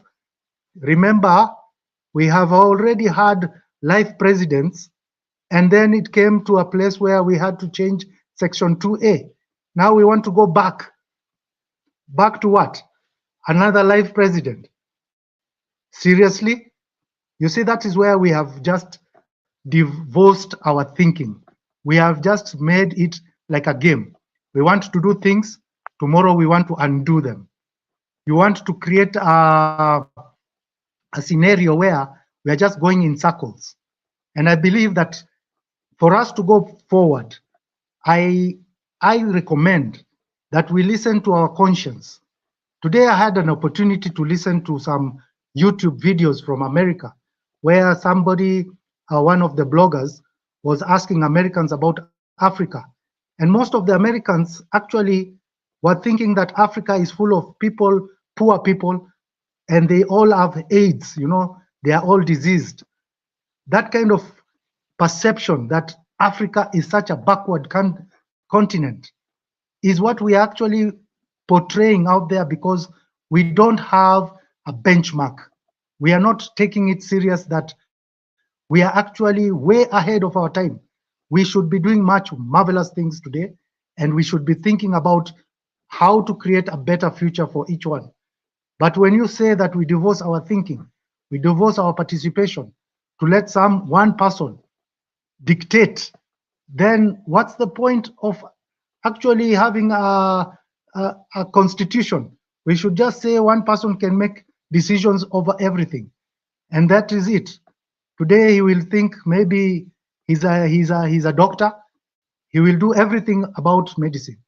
But is that the way to go? We need to understand that in a diverse community, we have diverse thinking, we have very many kind of approach in many things, and that collective responsibility is necessary.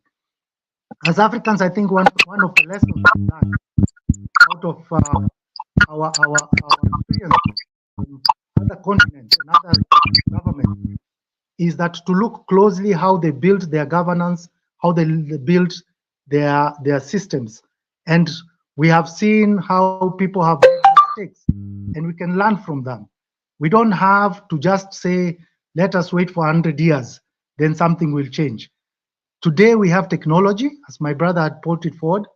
Today we are connected, we can share ideas. Why are we shying away from speaking up and saying, hey, look up, this is not the right way to go? I think even this idea of being so naive about respect. You say you cannot speak to an elder, but you are not speaking against their authority. You are speaking against ideology. And this is where we have to come out and say, listen, today's life is not the life we lived 10 years ago. Things are changing. Change management means people adopt what is happening today. Now, if we are clever enough, we should say, let us look at our economy. Let us look at our society. Let us look at the region. How can we build Africa to compete with Asia? Let us compete with Brazil, the BRICS. Let us compete with, as a region, as East Africa, and look at how we can compete with the European Union or even the Americas. But if we go back to just local politics, local ideas, local thinking, then your best enemy is just your neighbor. And that is where we get stuck. I think by the time we realize that we are not moving forward, it will be very, very unfortunate, because people are moving forward in their lives, in their technology, in their ways of doing things. And we are just bickering around because of policies and regurgitating our own politicians, and look at it from the point that we are not adapting ideas that can take us forward. So my challenge right now is to reach out for the youth. The youth are a very high potential and a very big number of people who can think for themselves. Why do they have to be given doses of regurgitated politics? Why do they have no confidence? One of the areas they actually suffer from is they don't have finances or resources, and that limits them. Even this particular case, right now, if you see how many people are watching this conversation, they are limited by internet. They are limited by access to maybe bundles. And that is one of the areas we need to be saying, how can we improve our economy? And I say that it's time now to bring the lecturers, the intellectuals, the professionals, the practitioners together at the local level, the ward level. Sit with them, share ideas, listen to their ideas, share your ideas, debate on them, get to know the constitution, get to know the development ideas that we have, get to understand how finances are working, question them, and see what is your purpose in this life. I love to speak something I heard from my brother in USA. He says we need to actually be sometimes spiritual or follow the God's commandments, but in that common sense that God's commandments are very simple to follow, man has always deviated from those laws. You see, the challenge right now is, can we pick up those commandments when it worked for men at their best? And we look at one area, the time when Solomon was the king. This is where we saw, it is written in history. You can believe it or just take it for as a lesson. Solomonic wisdom. What was it about? It was about somebody making a choice between having all the world, all the riches, or taking up the wisdom to serve others and build a nation that is so rich. And I think he achieved that. So this is why we are adopting this idea called the Solomonic economy. Fred Ogola has written a very good book that is talking about Solomonic economy. And that makes quite a good sense that the youth now have to think about how they make decisions. They just don't take whatever is thrown to them. They have to participate. They have to listen to their conscience. They have to compare notes and make very good decisions that will serve their interest and serve the larger community's interest. This idea of Solomonic economy can be worked out in many other areas, like politics. It can work out even in the community. Okay. We listen to ourselves. We can say Solomonic economy is a vision as a community. Thank you.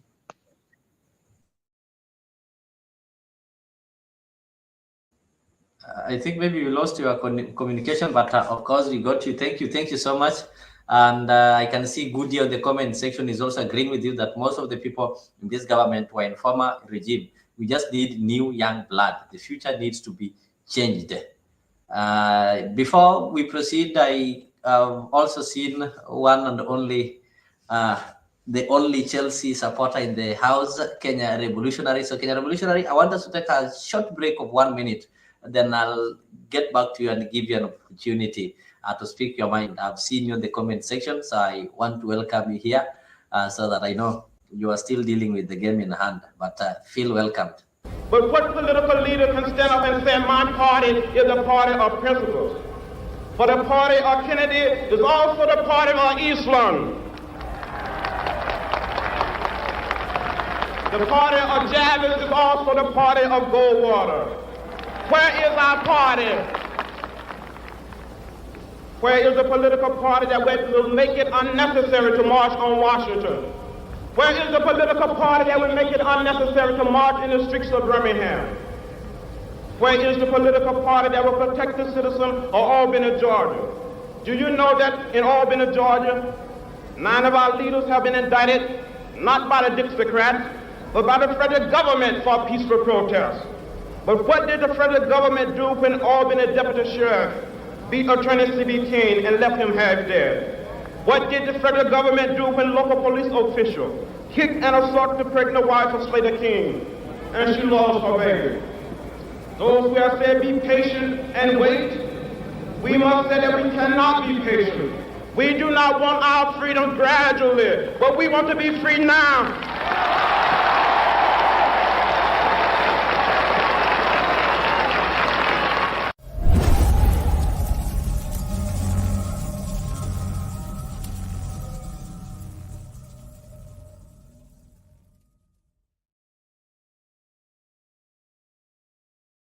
Thank you so much, sir. I hope the message is home. So Kenya Revolutionary, let me give you this opportunity maybe to say one word or two. You can weigh on several things. Of course, I saw you comment on something that for us to have good governance, we need to start by obeying the rule of law. And that is something that I have to give it to you. You've always maintained that everything starts with obeying the rule of law. So proceed, brother.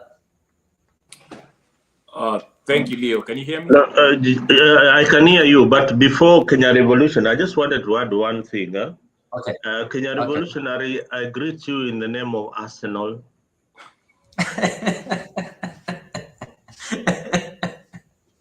No, hamwezi kuja hapa kutuambia mambo ya Arsenal na sisi Chelsea tumeshinda Champions League mara 2. Thank you, Kibanzi. Mwache hiyo mambo kabisa. Hiyo timu natuambia hapa Arsenal hapa mwachana na kombe ya Man City. Mzalendo na Leo. Mwache hiyo mambo kabisa. Tuko na Champions League mbili. Okay.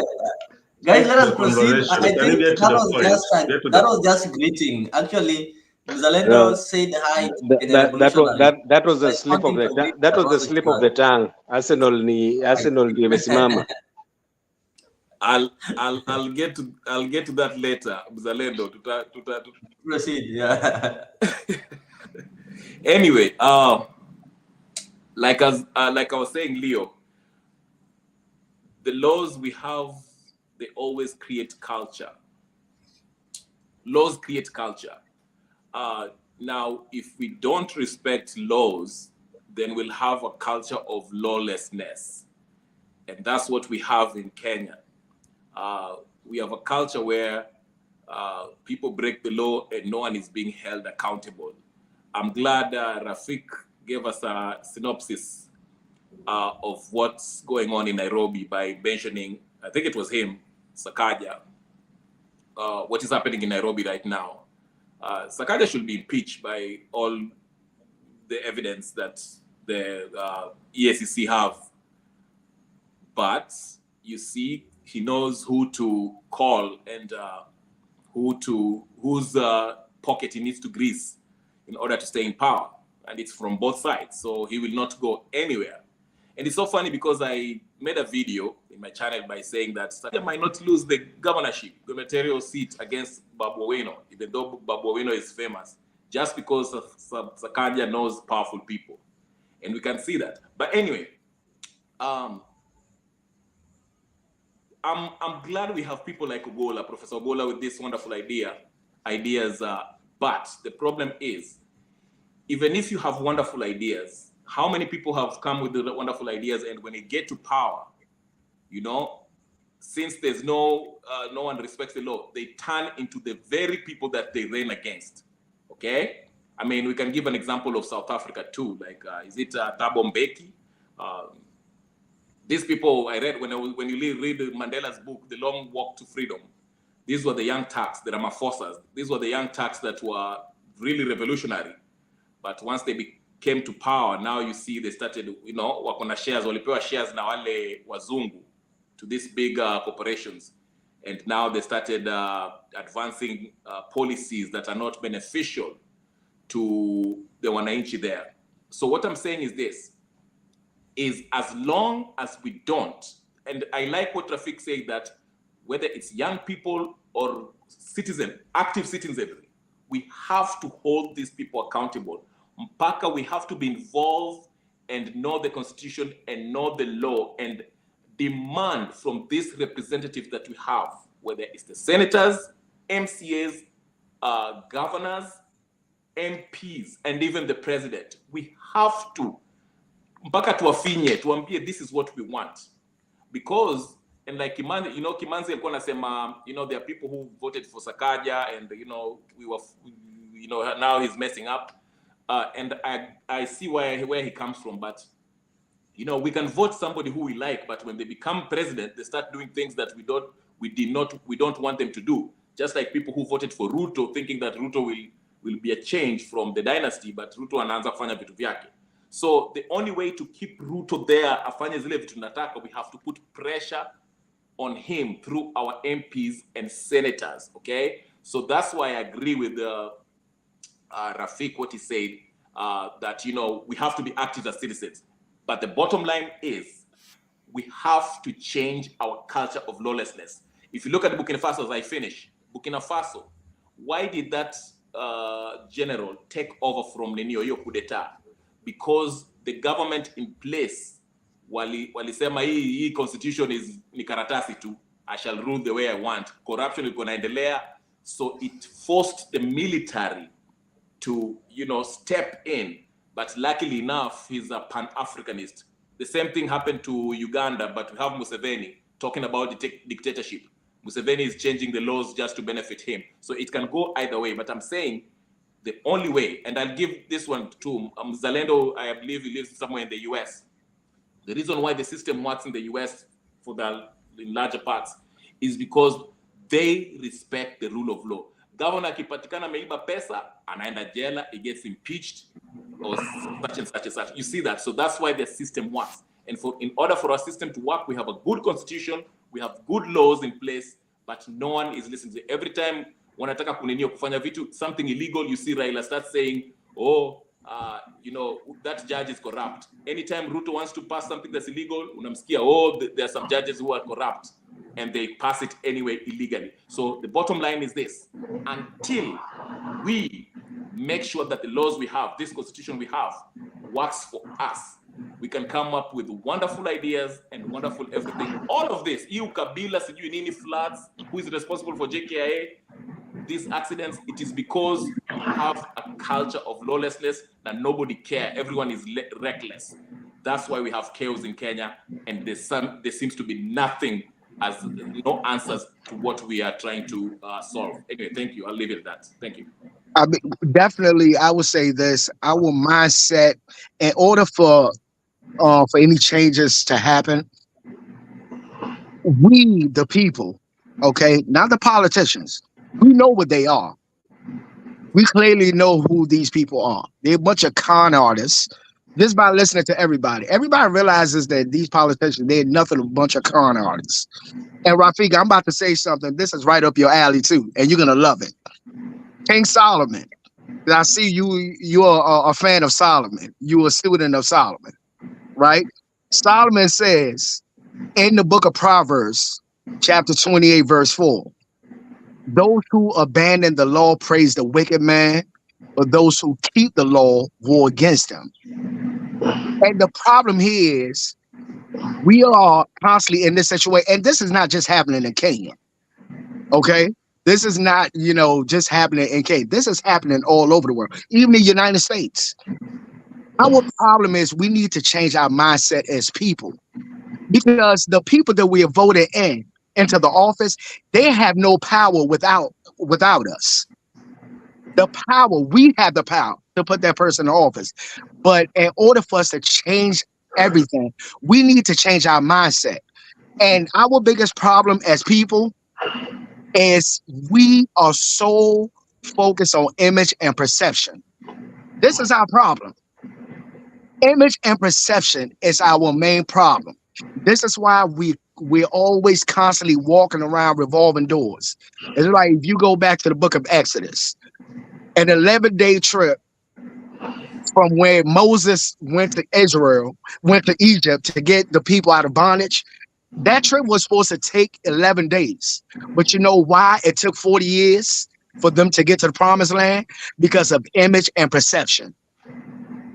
And this is our problem. This is why God put that in the Bible. This is why Solomon says over and over again, and Rafik, and I know you can, attest to this. King Solomon, it took me years for me to figure out what this meant in the book of Ecclesiastes. He always said, Jack, there is nothing new under the sun. Nothing new. What we are talking about or what we are going through is the same thing they went through with their leaders. So until we come to a point that the people that we voted into the office is not the problem.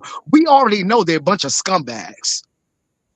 But they put on an image and they put on, because they studied us. If I'm coming to con you, I'm not going to knock on your door with a shirt that says con artist. No, I'm not going to call myself out. You know how I'm going to come knock on your door? I'm going to knock on your door with a suit on, with a shirt, a white shirt and a clean tie, because I know the way your brain has been programmed by the world. As soon as you see me, you're going to pass it up. Oh, look at this man, clean, dressed up, and not knowing that I'm the biggest scumbag. And that person that doesn't have a suit, that looks homeless, is the guy that I'm going to brush off aside. And oh no, I don't want to deal with this guy. So the problem here is our mindset. So we have to stop this, this drama triangle game that we always play. Or we the people, we're the victim. Whoever's in the office, Ruto or whoever's about to be the next president of Kenya, they are the bad guys. And we need someone to defend us. We can destroy that drama triangle simply by us acknowledging and putting a mirror in front of our face that, you know what? We need to change our mindset because we are the problems. We are the ones that we are the ones giving these people power to get into the office. Until we come to that realization, and I know it's very hard for people, especially with men, we suffer from 2 diseases that there's no doctor in this world that can cure it, which is pride and ego. Until the moment that we come to realization that we need to change our mindset.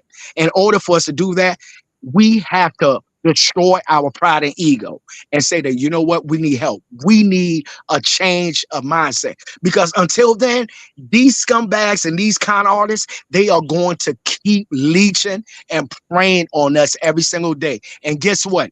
Your children, their children, and their children are going to be having the same discussion that we're having right now in 2024. Because this is nothing new. I've heard my parents having the same discussion years ago when I was a child. And you know where they got it from? From their parents. So it's becoming too repetitive that we need to come to understanding. The problem is not the politicians that we are putting in the office. The problem is you. Now, until you realize that and you take accountability, trust you me, 30 years from now, the next generation is going to be having the same YouTube podcast that we're having right now. So where does it start? It starts with us. We need to change. We cannot wait for the next generation to make a change. Today, okay? Jesus said today. He never used tomorrow. Today, what are we going to do today to make sure our next generation are not going to have the same back and forth conversation every single day where we are at a function, a cookout, a baby shower, somebody's funeral? It seems to be the same conversation. But the problem is we need to, acknowledge that we are the problems. Forget the scumbag politicians. We already know who they are because Rafiq called them out. And I know, and I don't want to take a shot of ladies, but Rafiq made a very good point. It's like you meet a female, you outside in public, they have the makeup on, they have their lace front, the wig on, and then the next morning, you wake up next to them and they're looking like LeBron James. And you're like, what the hell? So it's that thing. We need to, my man over there laughing. What's his name? The Kenyan revolutionary. It's real. Because he seemed like he's been through that before. He seemed like he's been a victim before. But anyway, I don't know if anybody get what I'm saying. And excuse my delivery. I've been here since I was 10 years old. So I'm a little rough around the edges. Thank you. Thank you so much, Jackman. Kenya Revolutionary, you have a missed call from Black. He is claiming that whenever he is there, you will always have problems with your audio. But when he is not there, then your audio is fine. I don't know how you respond to that. Guys, thank you so much for keeping it here. And much welcome. Also welcoming our viewers, the ones who are following us from X. You need to subscribe to our YouTube channel. Just go to YouTube and search for Afrique 24 Hour. Subscribe and turn on the notification bell. And if you're also watching this conversation, please, you can also make it interactive by commenting on the comment section. Apart from commenting on the comment section, you can also, and I request you to like the video and share with your friends. We want this kind of conversation to reach as many people as possible. And they normally say revolution is never televised. I think it's because during that time, or maybe the revolutions that have taken place, we didn't have such kind of forums. And now is a moment that we have a forum that can enable us to think constructively and ensure that we change things within the country. So when you get the information, you share with others so that they can also be able to weigh on it. So let me now give this opportunity to George Bolo and also to welcome you to Afrique. I know it is your first time joining Afrique, so feel welcomed. And I hope you've subscribed to the channel so that whenever we go live, we have such kind of live conversation, you will always get notified so that you can be able to join the conversation. So, karibu sana. Mr. Jack Karibu is just saying welcome. Oh yes, welcome. How do you say welcome in I think it's Sao Yes. or Karibu. How do you say Karibu. Karibu, Karibu. Yeah. So Jack, Karibu. I just said that. I'm not gonna repeat it again, George.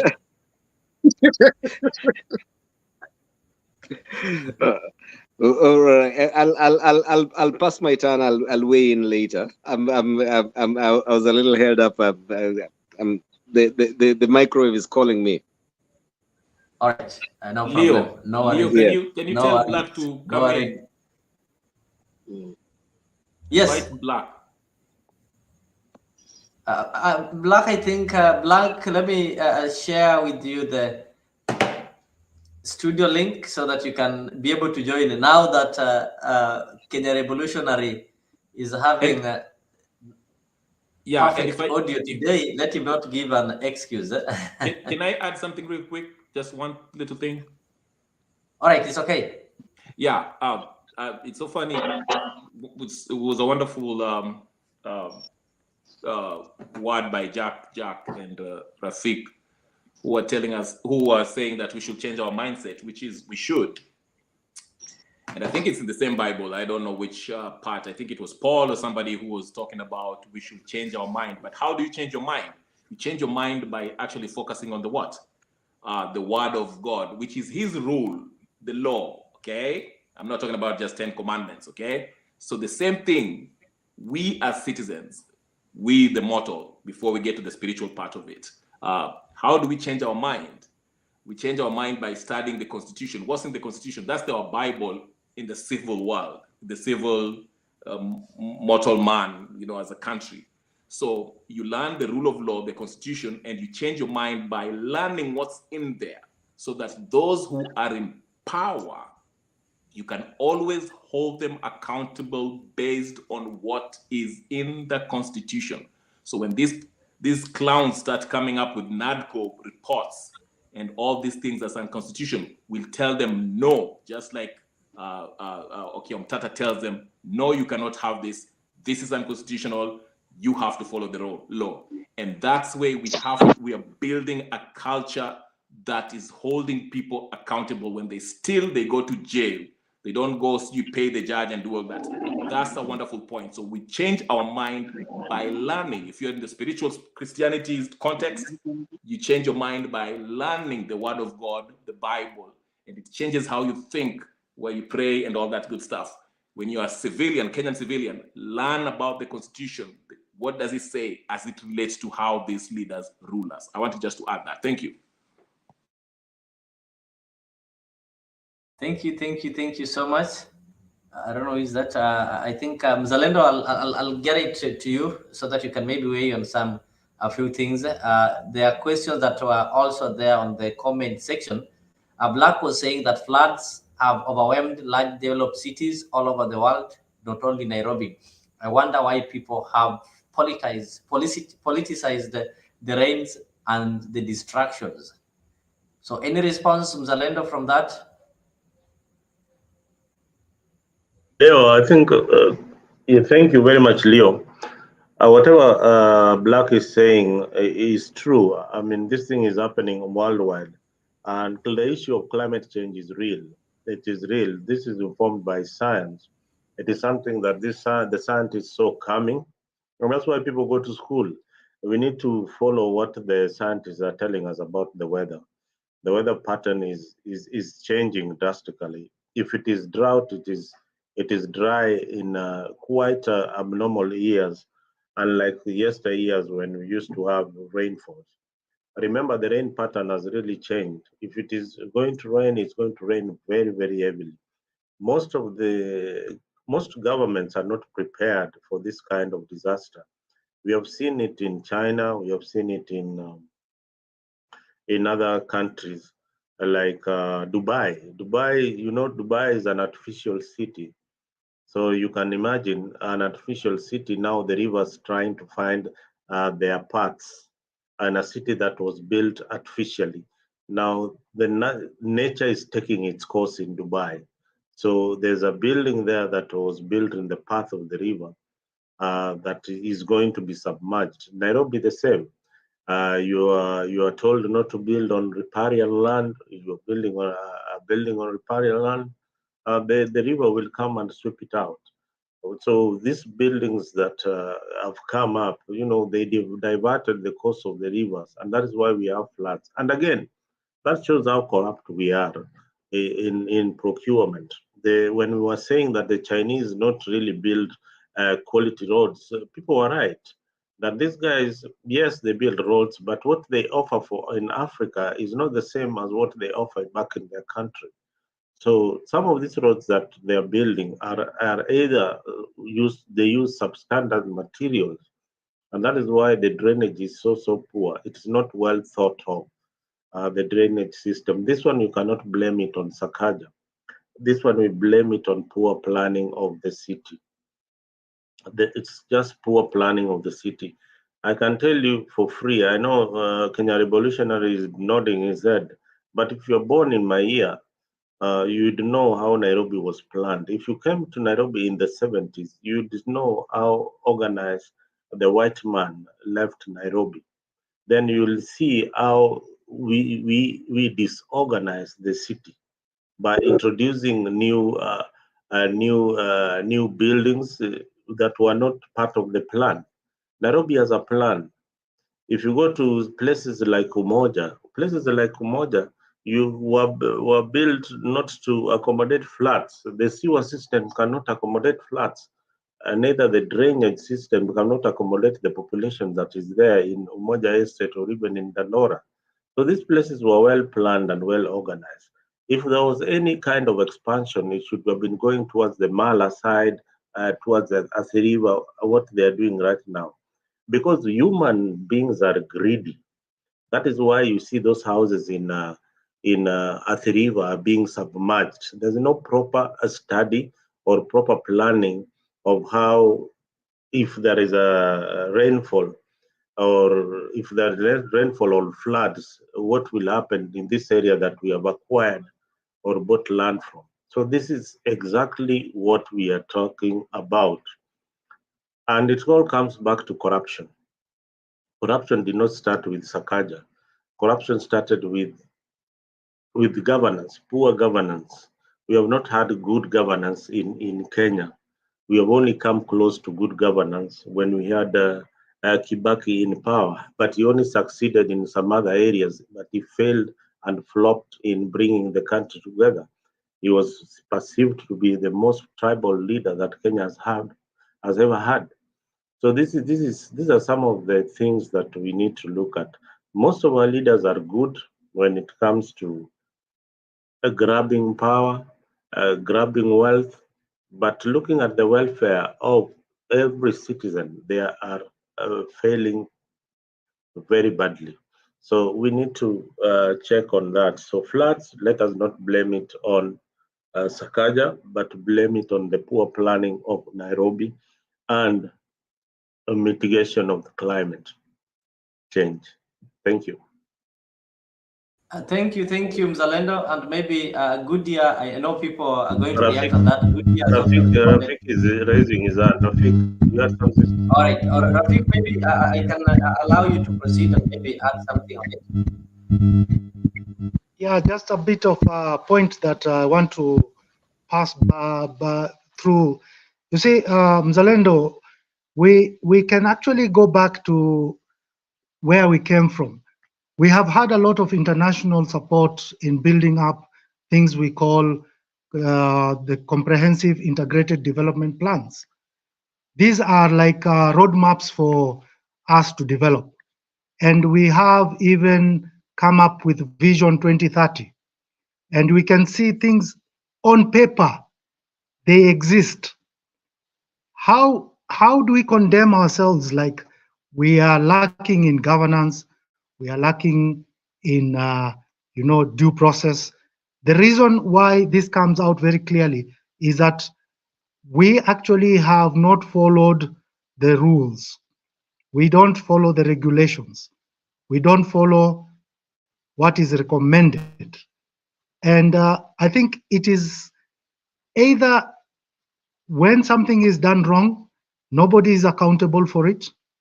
That's one of the areas I think we are failing big time. Look at some countries. If you are corrupt in China, there's no two way about it. You lose your head. I'm not advocating for people losing, but if one person is going to risk the lives of 50 million Kenyans, if one person is going to risk the investments that are dependent for many generations, and we don't set an example that that act is not acceptable, it will keep on recurring. This is where we have a problem. We are too weak to make a clear statement that corruption can be stopped. In my view, as you have said, governance is a challenge, but we have to stand up and accept that challenge. As Kenyans, we are really ready to wake up and stand up. Especially the Constitution gives us that power. Look at it from the devolution point of view. If you ask me, many people don't even have the idea of what the Constitution speaks about. I've heard about Professor Ogola speaking about sovereign power. If something goes wrong and the president does not adhere to his promises, are we able to recall the president when we say that we have sovereign power? Can we look at that kind of a situation? Or do we just allow him to actually deliberately destroy what has been built for the last 5, 10 years, 15 years, 30 years? Look at it from this point. If our current president is claiming that the previous president had destroyed the economy and he's now building it, what will stop another president coming in and do the same as the previous president did? So these claims are actually baseless. We have a collective responsibility to look at our Vision 2030 or Vision 2640 or the county government's vision and actually call upon everybody to witness that these things happen. You see, when we are borrowing money today to do some development, that is supposed to grow our economy, to develop our economy. Now, when we develop that economy, it means our standards of living should be high. When the standards of living are good, and you can get, maybe talk about health service, talk about education. Like in Canada, people get very quality education. If we talk about such a situation where people are actually getting very good service, then paying taxes become okay. But today we are paying taxes and we are not seeing anything being delivered. That is where the challenge is. So I agree with you, Mzalendo. This is a strong call for us to take responsibility into our hands and ask for people to actually deliver. Because if we don't ask for them to deliver, there will be no unique individual who is going to come and save us out of his good heart.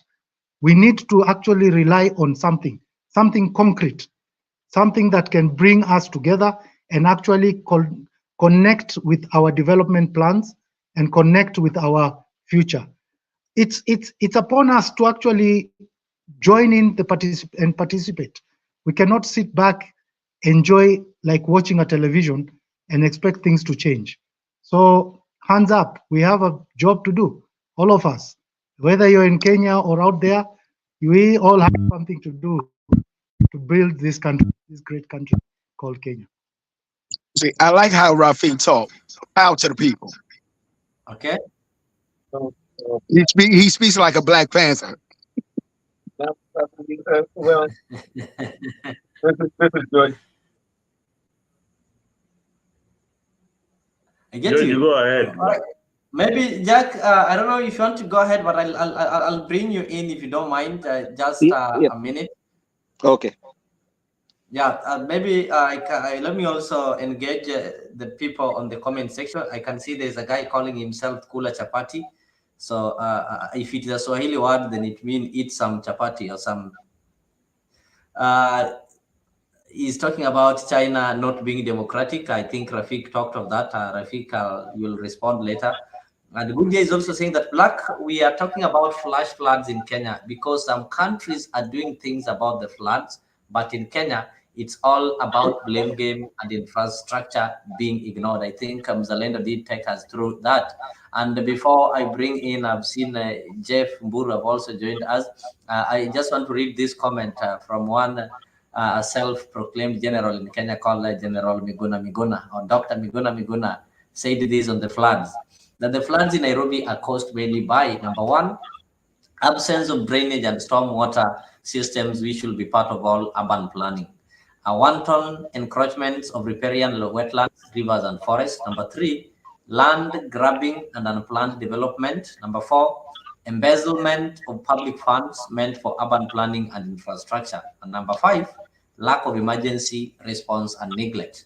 And these are some of the things that we're talking of here. And he concluded that the solution is you need to elect leaders of integrity with visionary plans and commitment for the public good, and who will not plunder resources meant for the 5 items above. I think that is what you guys are agreeing with here, that the problem that we're having, we are not saying, you are not saying that the floods are caused because of somebody being responsible, but these are acts of nature.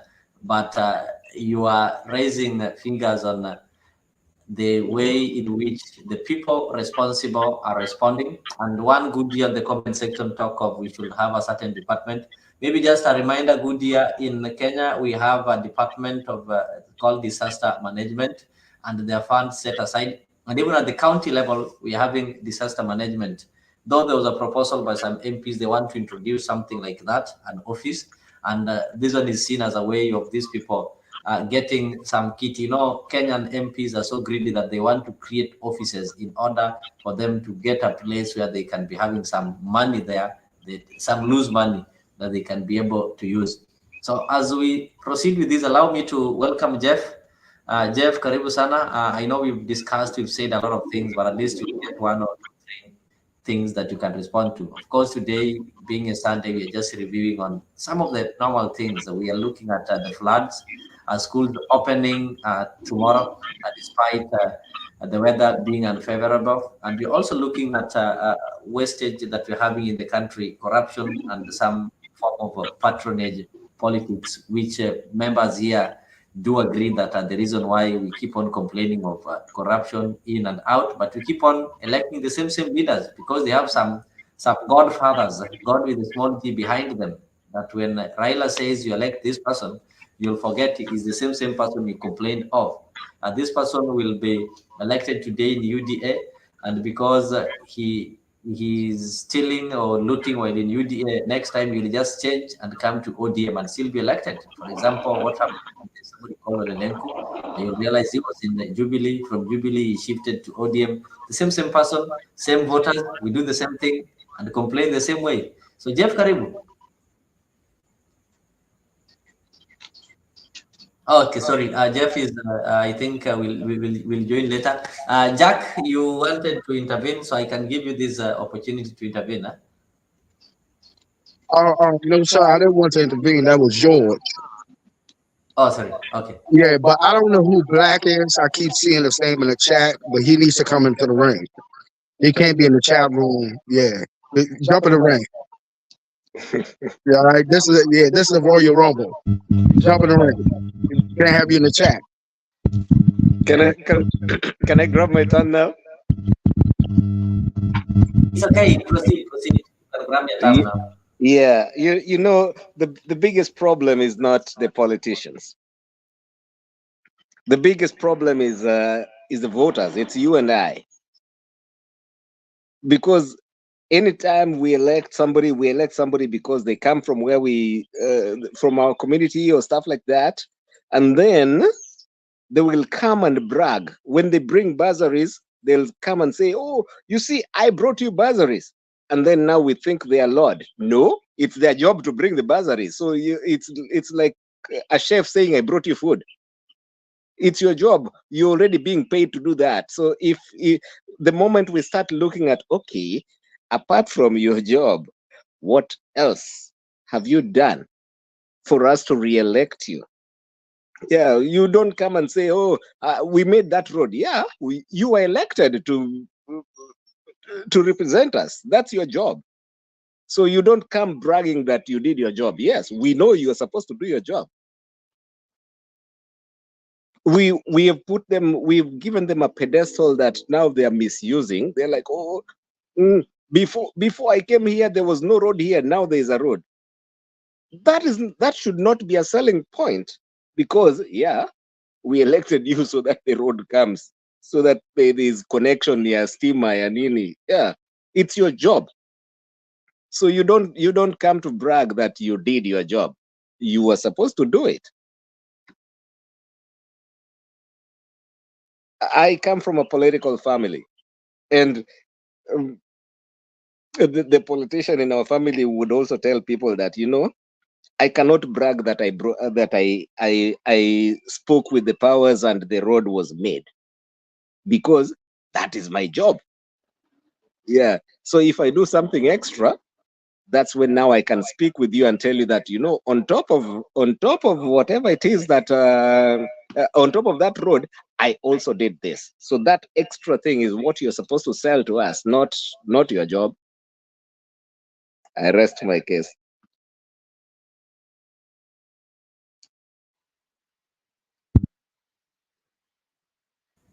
Thank you so much. I think that was brief and to the point. The point is already home. Kenya Revolutionary, of course, I'll come to you. Somebody was asking about Black. I know Black has had you. He should make his way here and tell us which kind of Black he is. So right now, I think, because we don't have to you for long, I think I need to get to you.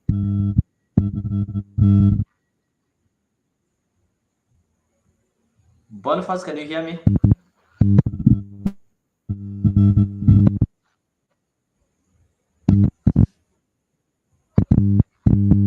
Unmute, just unmute. The studio is afraid of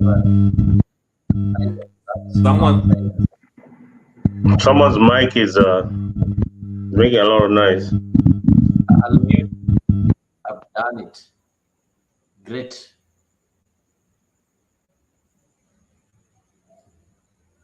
I think Boniface maybe also had some problem with the connection. So Kenya Revolutionary, I think you've been mentioned severally, even on the comment section, yeah?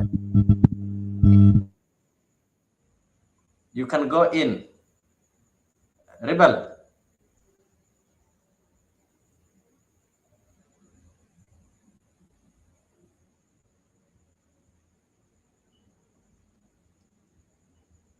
Kenya Revolutionary. I don't know if I'm the one who is not audible or... Kenya Revolutionary, can you hear me? Kenya Revolutionary. This guy's audio is not working. No, he says that Black is coming. I don't know what happens. He'll start blaming you for the problems in his audio. But all in all, I know he'll be able to connect back. We've also been joined by Eli. I know Eli was following from the background. He finally managed to make his way here. So if Eli, you are in a position to say hello, I think that will be grateful, so that we can just confirm it is you, not somebody else using your gadget. Huh? Eli has taken off again. Oh, that is Eli. Oh, okay. He'll be able to log in. Kenya Revolutionary, go ahead.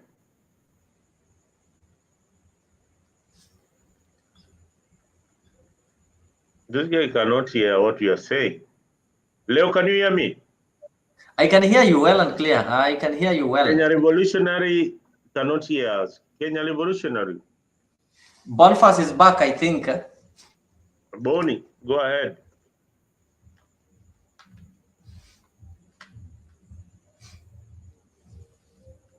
Leo, can you?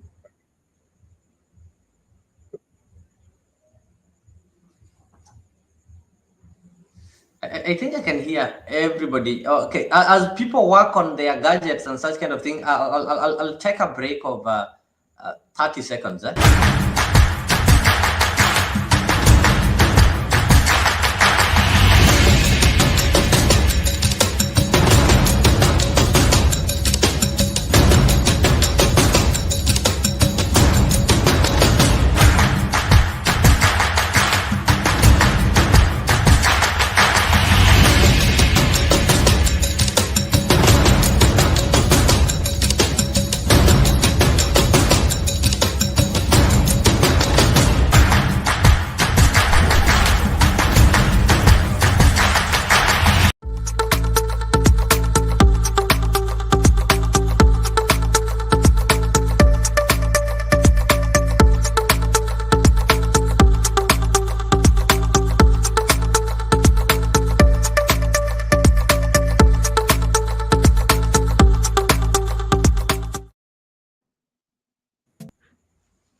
All right.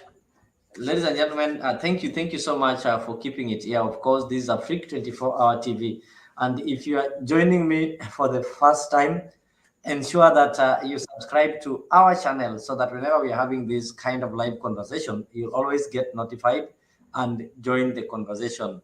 Here, we connect you with African stories, and we also discussing matters Kenyan politics. So today, being Sunday, I know it's Monday in some other places, we are just trying to review that which has happened throughout the week. And of course, our focus is on schools opening a few hours from now, despite the fact that there are calls from parents and some stakeholders that the government need to pause on the opening of the school until the weather becomes favorable, though the government has insisted that the schools will have to open. So you can see the bench is full, the house is full. Of course, we are having so many Kenyans and so many Africans who are interested in better leadership. And the discussion is moving on smoothly with people giving their views on how various departments, on how government should be run. So if you're joining me for the first time and you've not subscribed, kindly ensure that you subscribe to Afrique 24-hour TV. And I just want to tell you, by the way, it is not, it is free to subscribe. They don't you don't have to pay to subscribe. You just need to click on the subscription button and turn on the notification bell. Then that is how you support this kind of program. And the ones who are joining from X, you can also do that and ensure that after you subscribe, you also share with your friends and relatives. And we not only do politics. Afrique is a full house. We have so many programs that I'm sure will suit your viewership needs. We are having a sports program every Saturday. That is Afrique, Dimba Afrique. We are also having a program that comes to you once or twice a week. It's called Dr. Shamba. Dr. Shamba is a program that is trying to unlock the land dilemma in Kenya. Like tomorrow, we are going to have Dr. Shamba. For those people who are in Eastern Africa, we'll have a show from 1 p.m. So as you'll be taking your lunch, you'll get an opportunity to know more on how you can lock the land dilemma in Kenya. We also have, for those people who have got some relationship problems or the people who want to maybe better their relationship, you can also join us and watch our Bed of Roses every Friday from 8 p.m. to 10 p.m. So karibuni sana. I can see Jeff is trying to position himself very well. Suti imekubali. So Jeff, maybe last time I gave you an opportunity, you excuse yourself. I thought maybe ulikuwa unataka kupiga pasi. Sasa tunakuona vizuri, so if you can just proceed and say a word. And Eli, I hope you are getting me. If you can confirm that. Last time I told you to speak, you are not able to connect, so you can confirm that so that you can also take your position immediately Jeff finishes. So Jeff, you can hear us. Leo, I have two concerns before Jeff speaks. Number one, I was charged $5.99 to subscribe to the channel, and you just told me they're supposed to be for free, so I want to get reimbursed. Yeah, please. You know it's a joke. If you're looking really serious, like I'm really. As second of all, my second grievance is, why is Jeff in here looking like a Republican politician from Connecticut? The red tie is really, no, Jeff, it's really intimidating. The red tie and the suit, and it's tailored. And is that cuffless? I don't like this. I don't like this, Jeff. I don't like this look.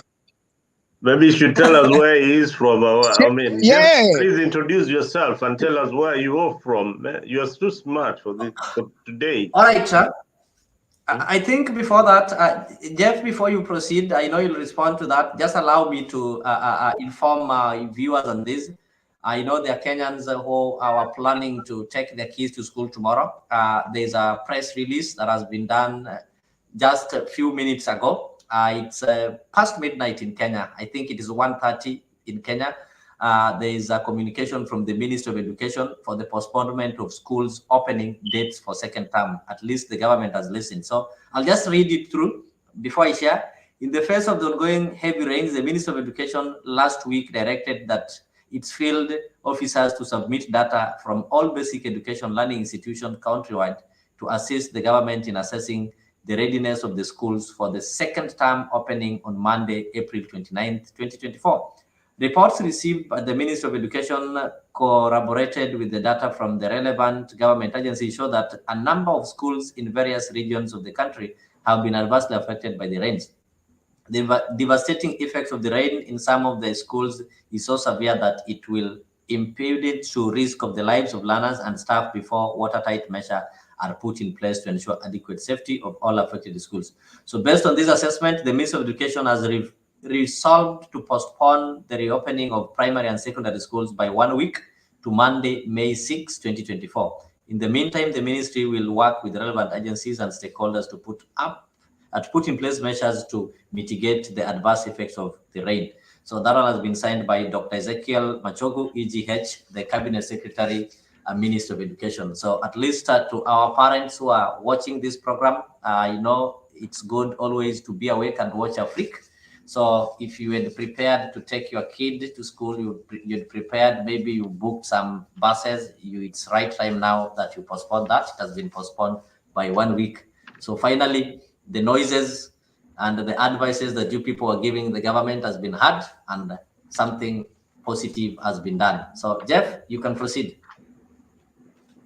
How are you, Mr. Leo? I'm fine, thank you. Thank you so much for the opportunity. I don't know where to start, but I'm just impressed by this Afrique family. They have started by making fun, which is Jeff, very good. not so many people know you, Jeff Muru. Tell us where you you need to start by introducing yourself. Don't assume that because Jack knows you, everybody knows you. So just tell us where you're joining us from. Of course, there are people it is midnight, there are people it is morning, there are people it is evening. So at least it will make us understand you better. I'm telling Leo, Jeff cannot be trusted. Yes, where I am, it is 5:34. And today is still on Sunday. That's why I'm still wearing my suit. I know most of you don't know me as a suit guy, but in my other life, that's how we dress. And Mr. Leo, I'm just requesting that you give me some time. I just be here, listen to the panelists. Then I'll be in a position to contribute because I've just joined. So thank you so much, our viewers, and I believe we're going to have a good time. Thank you. Thank you so much, Jeff. That one has been granted. Karibu sana. We still don't know where you're joining us from. Yes, I'm in the state of Missouri. I'm in the state of Missouri, United States of America. I thought everybody knows because I'm a veteran in Africa, in Afrique 24. Well, I cannot tell by that suit that you have on, Jeff, that you're a veteran from Africa, because you're dressed like a politician from South Carolina, and we have a problem with that. Thank you, sir. All right, it was not a compliment, Jeff. It was not a compliment. I got it towards. Okay, Leo, maybe I can comment. All right, Rafiq, proceed. I just want us to focus on something very interesting. I've heard about these rains and the flooding. We have heard the late messaging from the government telling the parents that the children can get a relief for 1 week. You see, this is kind of the responsibility that we get. The last minute, very irresponsible comments, which I believe by now, how many parents are awake? And you see, this is one of the problems we have in communication. So I commend highly the Afrique team for having made this possible, connecting us all over the world. And we are talking about serious issues that can help us to move forward. Now, I just want to comment something very interesting. These rains are coming because we have told Either they are El Nino or they are coming from climate change. And we are seeing this whole event happening all over the world. Now, I just want to give you a picture of what's going on. Currently, the kind of fossil fuel being burnt in the world per day, the quantity, if we were to capture the quantity of fossil fuels being burnt today, that would give us a very clear idea of what this climate change is all about and how are we going to mitigate it or adapt or reverse it.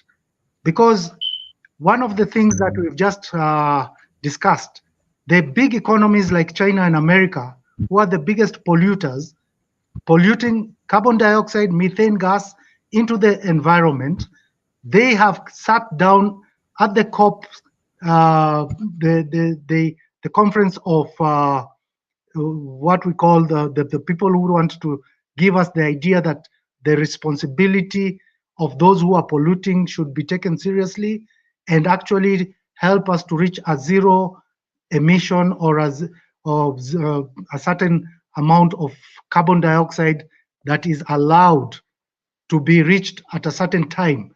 These kind of agreements or commitments are not being respected. Now today, the damage that we are seeing is not natural. This is artificial. And I just wanted to point out to our panelists and our friends that we are seeing the effects of climate change, and we are just wishing it away, like it's going to go away tomorrow. This thing might be even more permanent than we think, because some of the ideas that they have said that we should be working on is actually a whole economy. If you look at the ideas that they are bringing in to have green energy, if we are talking about planting trees, if we are talking about alternative fuels like electric cars, how much investment is going into that? Has African picked up on that economy? That's why we say we have to be Solomonic. Some of these things, the responsibilities are being neglected by the big powers who are polluting the air, and we can do nothing about it. I think by this time, if we are saying we are suffering, we cannot even count the suffering. And recently, there was some funds which was given to the government by a team, they call themselves Flocker, the local the funds that have come to Kenya. How sure are we that those monies will go to actually do the mitigation and adaptation to save lives? So this conversation, I wanted us to have just a quick reflection on what is it that we are actually missing out in the whole equation. Thank you.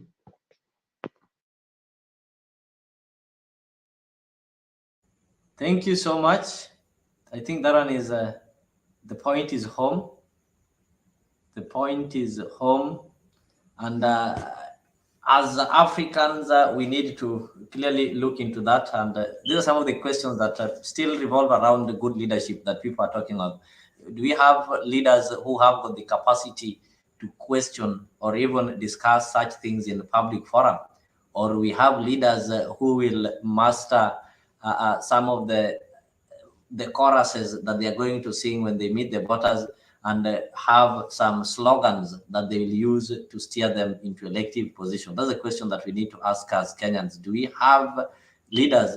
Of course, we have bright people, we have people who are intelligent, we have people who are educated, we have people who are experienced, but our political setup, does it allow leaders to think independently outside the party or outside the coalition slogans? That is, I think, is the biggest question that we need to ask ourselves. And maybe, Mzalendo, I'll start with you. On that point, we are still looking at leadership qualities and the capability of the leaders that we have as we talk of the Hewa Safi that is being brought by this Solomonic kind of economy. I think what Fik has introduced is something that is very interesting.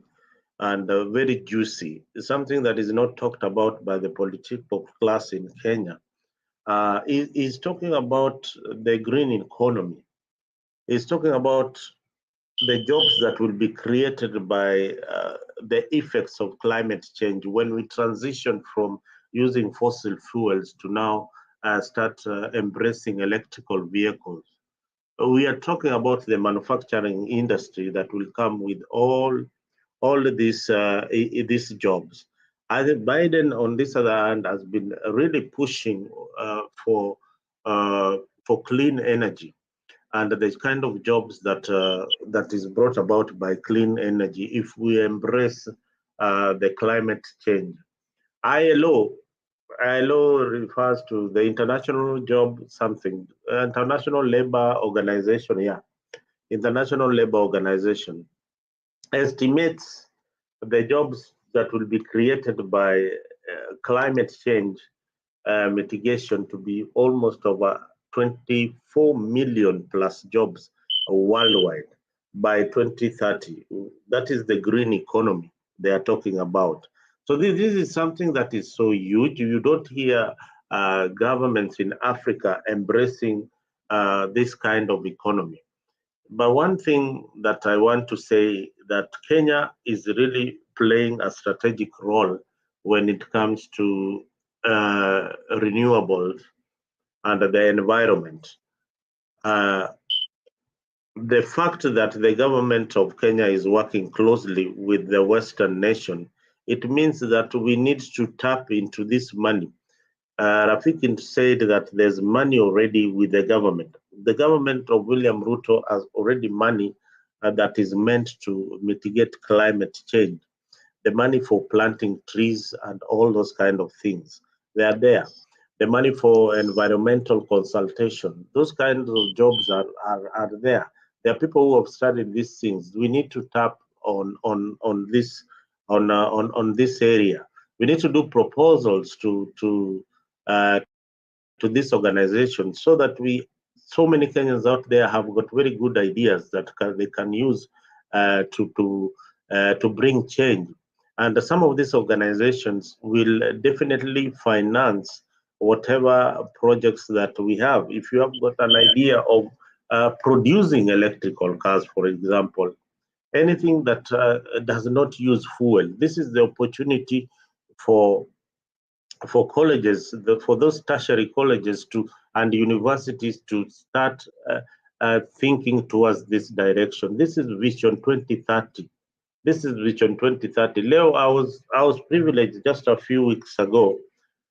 In fact, it is last week to go to an institution. This is an high school that is teaching their children on robotics. What we teach our children in campuses is mostly theoretical, but we need now to go to practical ways of implementing what they have learned in theory. We have a lot of so many academicians and scholars in Kenya who cannot produce anything. There's a lot of verbal talk, yet there's no action at all. That is what is affecting our country. We produce these people who cannot really be helpful to build the economy of the country. Look at where the world is right now. What we are looking at is 2030. We have got so many engineers, electrical engineers, they are out there. But how have you ever seen them doing something that is practical, like producing even a vehicle without the help of the Japanese? I mean, countries like Uganda have started manufacturing their own car. Yeah, that is a good move, and it is electrical. There are buses which are coming which are electrical. There are buses which use gas. Yeah, but the issue of fuel we need to get rid of. But look at the way Kenya is a fuel economy. Most of the taxes that the government runs the country comes on fuel. So imagine we getting rid of fuel itself, then we get rid of a lot of corruption that is happening in government. So renewable energy will bring a fresh breath a fresh strategy for the corrupt individuals to strategize on how to steal in the green economy. So that way we will have made a step, a very, very big step towards the 2030 vision. Otherwise, climate change is real unless you didn't go to school, like some supporters I know in some countries somewhere. They say climate change is an act of God. It's absolutely rubbish. Climate change is real. It is real. And yes, if it is an act of God, then God is so annoyed with what we have done to the climate. Nature is taking its course, so we need to act, and the action must start from us. Thank you.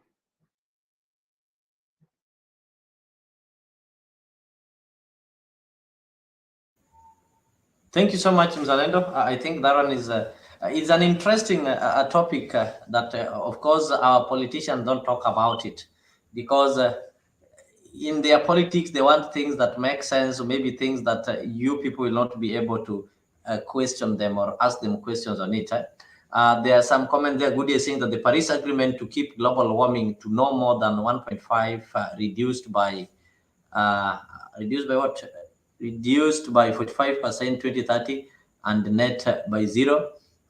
Kenya Revolution also saying that the whole carbon credits is scam. It's used by the West to take land from the member states that are signatories to the Paris Accord. That is why Donald Trump got off that treaty.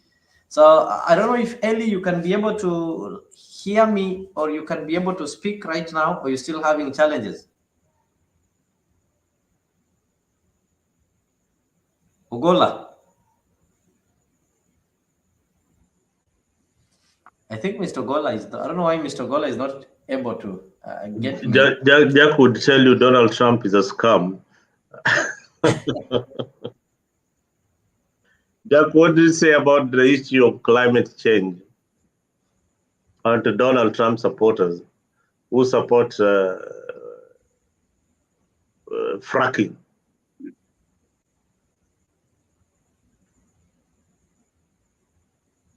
Jack, we can't hear you. Unmute. I'm sorry, can you repeat that?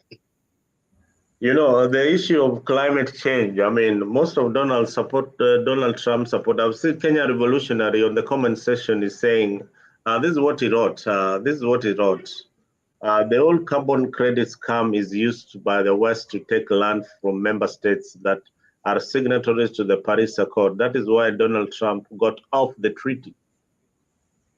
I'm just telling you, Donald Trump is a scam when it comes to climate change. Well, I don't know if I can speak. I don't know if climate change and Donald Trump can be used in the same sentence. I think that man could care less. But I don't know. I don't even know what to say about that. But I know if you're speaking of the situation that's going on in Kenya and situation which happened previous and I believe in Dubai, right? The flood. Yes. Yeah, I don't. You know, it's like for me to touch on it, it's, you know, I get too spiritual and then people get turned off. But you know, I don't think humans, just in general, we don't have the power that we really think we have. Honestly, I just think that every now and then, just God has a way of just, you know how somebody's attacking you, you send off a warning shot, like, hey, I'm warning you right now.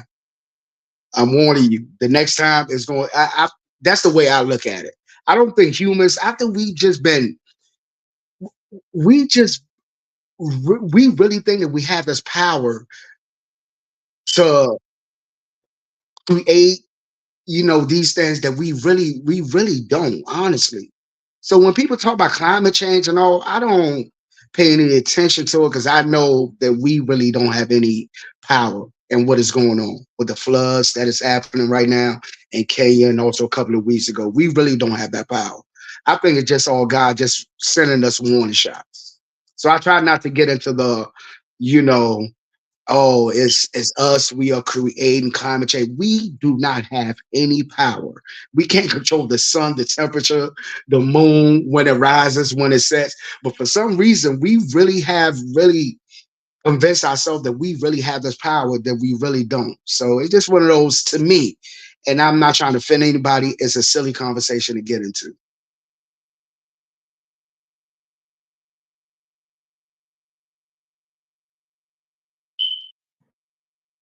That's all I got to say. Anybody else? Yes. Jeff, Hey, are Jack, you now in a position? Yes. Okay. I'm always very careful to first listen to the people so that I don't talk out of subject. That is why I had requested for those 2 minutes. Thank you so much for the gentleman who introduced this topic of air pollution, because the air pollution or the climate change is real. And that is what everybody is supposed to know. And as much as we are saying there is nothing we can do, it is good to try to do the little that we can. And I agree with him because Africa, our emission is very minimal as compared to other countries. And unless those countries that do great destruction to our climate agree to take action to reduce on their emissions, in Africa, there is nothing we can do because what we emit into the air is very, very little. The countries that pollute air are America, Britain, the Chinese, the whole of Europe. But Africa, we just have very few industries. But now the problem, we are the receivers of this effect from climate change. And that is why we are encouraging people, because especially from the area I come from, there are no trees. There are no trees. We cut trees. Most people don't know the importance of planting trees or even maintaining the trees that are already there. So that is the much we can do. Make sure you plant trees as many as you can in your land. And also in Africa, we don't take precautions, especially on our vehicles. I don't even know whether we test our emissions into the air. Here in America, before your car can be approved to be on the road, it has to pass through what we call the emission test. After safety, you have to take it to be checked, the emission, which is done technologically through the system, the computer. And unless it has passed the emission, there is no way you can renew the tags or what we call the registration. So I think we should also take those precautions because in Africa is where the whole of the world dump their second-hand cars. We should start also checking on our emissions through pollution. The most unfortunate bit is that we are almost phasing out the cars or the machines that use fuel. But Africa has not benefited fully its fuel resources that they have. We just exploited oil in Turkana just the other day. I don't know how much we have gone into that, but we are almost closing the chapter of using gas or petroleum or diesel. So it is a loss for us because other countries are already very rich because they have already utilized their resources. But we in Africa, we are still exploiting what we have. We have not even emitted we have not even polluted the air, but we are paying very heavy cost. It is double loss for us. That right now in Kenya, I know we have a lot of oil, but we have not exploited. And now we are coming up with electrical cars. So it is a loss for us. We have lost by not getting money from our resources, and we are paying for what other people have done to the climate. So mine is just to ask those that emit the air, or not emit, but pollute the air so much. they should deliberately decide on what they should do, because if we don't do that, in few years to come, we will not have a place where human beings can live. Nowadays, when it is hot, it becomes extremely hot. That sometimes we are even cautioned through the media not to go out because the heat is too much. When it rains, it is extreme. So it is the high time that those who pollute the air, those who emit greatly, they should take step. They should decide deliberately that yes, we are destroying the world, and very soon the world will not be inhabitable by the people. So they should do something about it, as much as we also need to do something as Africans. I don't know, we are always in a very awkward position, because it's like our fate is on their hands. They can decide. You see, like now, for instance, America here, everywhere you go, it is green. There are trees everywhere, everywhere. It is, they have, at least they have preserved their environment very well. I don't know what happens with us. I don't know whether it is because of poverty. We have cut trees everywhere. We need to do something, because that is the much we can do. That is the much we can do to ensure that we don't face some of these challenges. But a lot has to be done. A lot has to be done. Thank you, Mr. Rio. Thank you so much, Mr. Buru, for that. Of course, a lot has to be done, not only in Kenya, but Africa at large. We need to do a lot. There's some things that can be avoided. So I just want to take this opportunity once again to welcome our viewers, the ones who are joining us for the first time, that you need to subscribe to our channel, so that whenever we have these live talk shows, or whenever we post a video or an update, you'll always get notified. And as I told you earlier, you don't need to pay to subscribe.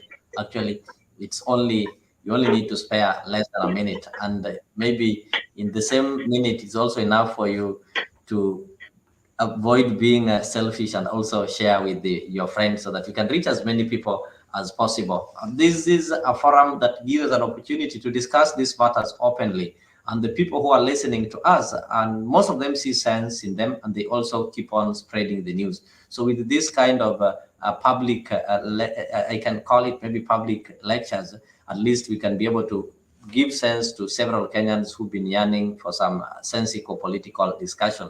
Because outside there, what our politicians are giving them cannot be able to make sense to them, because our politicians, they don't do the town hall meetings. What they do, they attend the funerals and public rallies where they only speak, but they don't get an opportunity maybe to get responses. But it's great that in this kind of forums, we'll always get responses. We do it through the comments, and you can also join the studio and do it practically. And the things that we discuss here, they do reach the people concerned, and the kind of pressure that we currently pile on the social media is what I think Kenyans now depend on, because the elected leaders fail us in the forums that they've been sent to represent us. So the only tool that we remain with is this kind of social media forums. These are the only tools and the only voice that citizens have. So once again, I want to take this opportunity to welcome everybody. Of course, today being, it's already Monday in Eastern Africa, and I know some people, they're still having a Sunday. We've had a wonderful recap. We've had a wonderful review of what is happening in our country, starting with the floods and how it's going to affect the opening of schools. And we have to thank and give some pongezi to the Ministry of Education for reconsidering the earlier communication that schools be opened, and now giving 1 week postponement is enough for us to be able to weigh in and see how the weather is going to behave. So I want to take this opportunity to welcome all of us, so that at least we can give some final submission. You can just say something on maybe the disaster, the calamity that we're having right now, something on good governance. Of course, we also managed to look at what is happening in Nairobi County, and the claims that Sakaja is so confident that he already have the support of the president and the support of the former prime minister, who now seem not to be concentrating on the Kenyan politics, but have suspended and directed that energy to his quench to become the AU chair. We also had Francis Atwoli saying that Sakaja is his son, and people should not touch him. They should wait for 2027. Same sentiment from Georgia Ladwa, which in bottom line brings us to what we normally say here. We vote based on tribal lines. We vote based on huyu ni mtu wangu, and based on some sort of token of bribes that we are being given. And as we tell our fellow Kenyans that the moment we stop voting based on those kind of uncivilized things, then we can have a better country. So I don't know how I'll do it. I think I'll start with the Omondi Ogola, and I'll go in that line anti-clockwise as we just give out our final submission. So Ogola, if you can be able to maybe unmute yourself and speak, I'll really appreciate. Thank you. Thank you, Leo, and the rest of the panel. I wasn't following the precise topic of discussion today, so I'm I think the tail end of the discussion, so I don't really know. I've had quite some interesting views and all that. I would just like to emphasize that a platform such as this is a big improvement from what we see on mainstream, so-called mainstream media in Kenya or East Africa. It's not always about numbers. If you have, like, say, 10 viewers or 20 or 30 viewers and a small panel, that's good enough, because you're changing the model of discussion or people's viewpoints. People are learning every day. So it's not always about numbers. So I think you should congratulate yourselves for this effort. I remember back in the days of President Moi, when he was just about to vacate office in 2002, there was the likes of Mutegi Njau, who gave an incredible, media time on his radio shows. That was quite brave. The things that were done by the likes of Mutegi back then, 20 years ago, is the real things that you see today. In between, there was just a lot of nonsense in the radio stations and the TV stations. Most of the media channels are bought by the politicians in Kenya to say what they want them to say. Anyway, that was a passing comment. I wanted to congratulate everyone for, sharing their views about Kenya or Africa in terms of the global trends in the so-called climate change, perspectives. There's global views about that. I'm not an expert in this kind of discussion, but for what has been happening in East Africa, especially Kenya, but even Tanzania, where they've lost over 200 people in the last few days because of what's happening in Kenya in terms of the flooding. We know ourselves that planning is terrible. It's just we're building on repaired land, and that's just something that's continuing. The more we talk about it, the more planning permission is given to those to run the show. So it's an effort we're making to discuss these things, but the bigger picture is who is the persons behind this power of planning in the local authorities. I hate to be obsessed with Nairobi. I've said it before in this channel because we over-obsess about the city of Nairobi as if it's the alpha and omega of troubles that face the country. I think we should also just energize ourselves with the devolved counties and see what is happening there, because if we don't emphasize on what's happening in the counties, then they may have the same problems. Homelessness, you see the things that is happening in the counties now. There's lots of street children in many counties. In comparison to Nairobi, it's the same thing. There's a folks so that was passing right what here. I'm saying is that we have to capture what Sorry, I can't. Someone was saying something there. No, his mic was on. Just go on, Eli.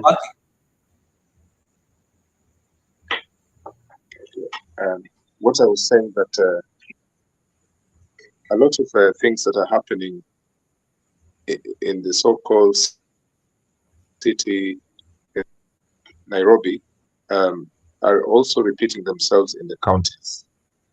And if we forget about the counties and the devolved powers that was given to those counties, then we are just going to create this problems that are happening in Bio, Mombasa, and so on and so forth. I would encourage our discussions always to be, telling people to get back to their rural counties instead of congesting Nairobi and then end up in the situations that we have seen in the past few days and weeks. Because there is an effort people can make even back in their rural economies. And I think that's just, it's not a bold step to do, it's things they can do. So that's just my contribution to this. It's not an expert contribution, it's just organic. I think that people should just live a simple life. Can't do what you can't afford, just do what you can afford. Thank you. Thank you so much, Eli. Thank you so much for even taking time to join us. We really appreciate, and we're hoping to have much of you in these kind of conversations. If we keep on being persistent, one of these fine days, we are going to break the ceiling and we'll do away with the old guards, and Kenyans will stop blaming leaders each and every cycle. So let me give it to George Bolo. George Bolo, you can give your final submission. And as you give your final submission, I also want to take this opportunity to gratefully thank you for taking your time to join our studio today and be part of the conversation. And also want to extend my invitation to invite you that you should always come for this conversation as frequent as possible. Thank you. Yeah, Asante. Now, mine, of course, I always look at the opposite side. We are giving the politicians too much.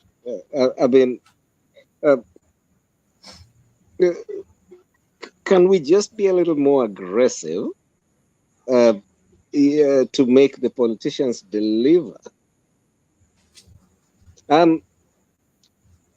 I still do not understand why a politician will come and brag to me that they did what they were supposed to do. No, we chose them to do that. So that is step one. Step two, the ongoing floods in Nairobi.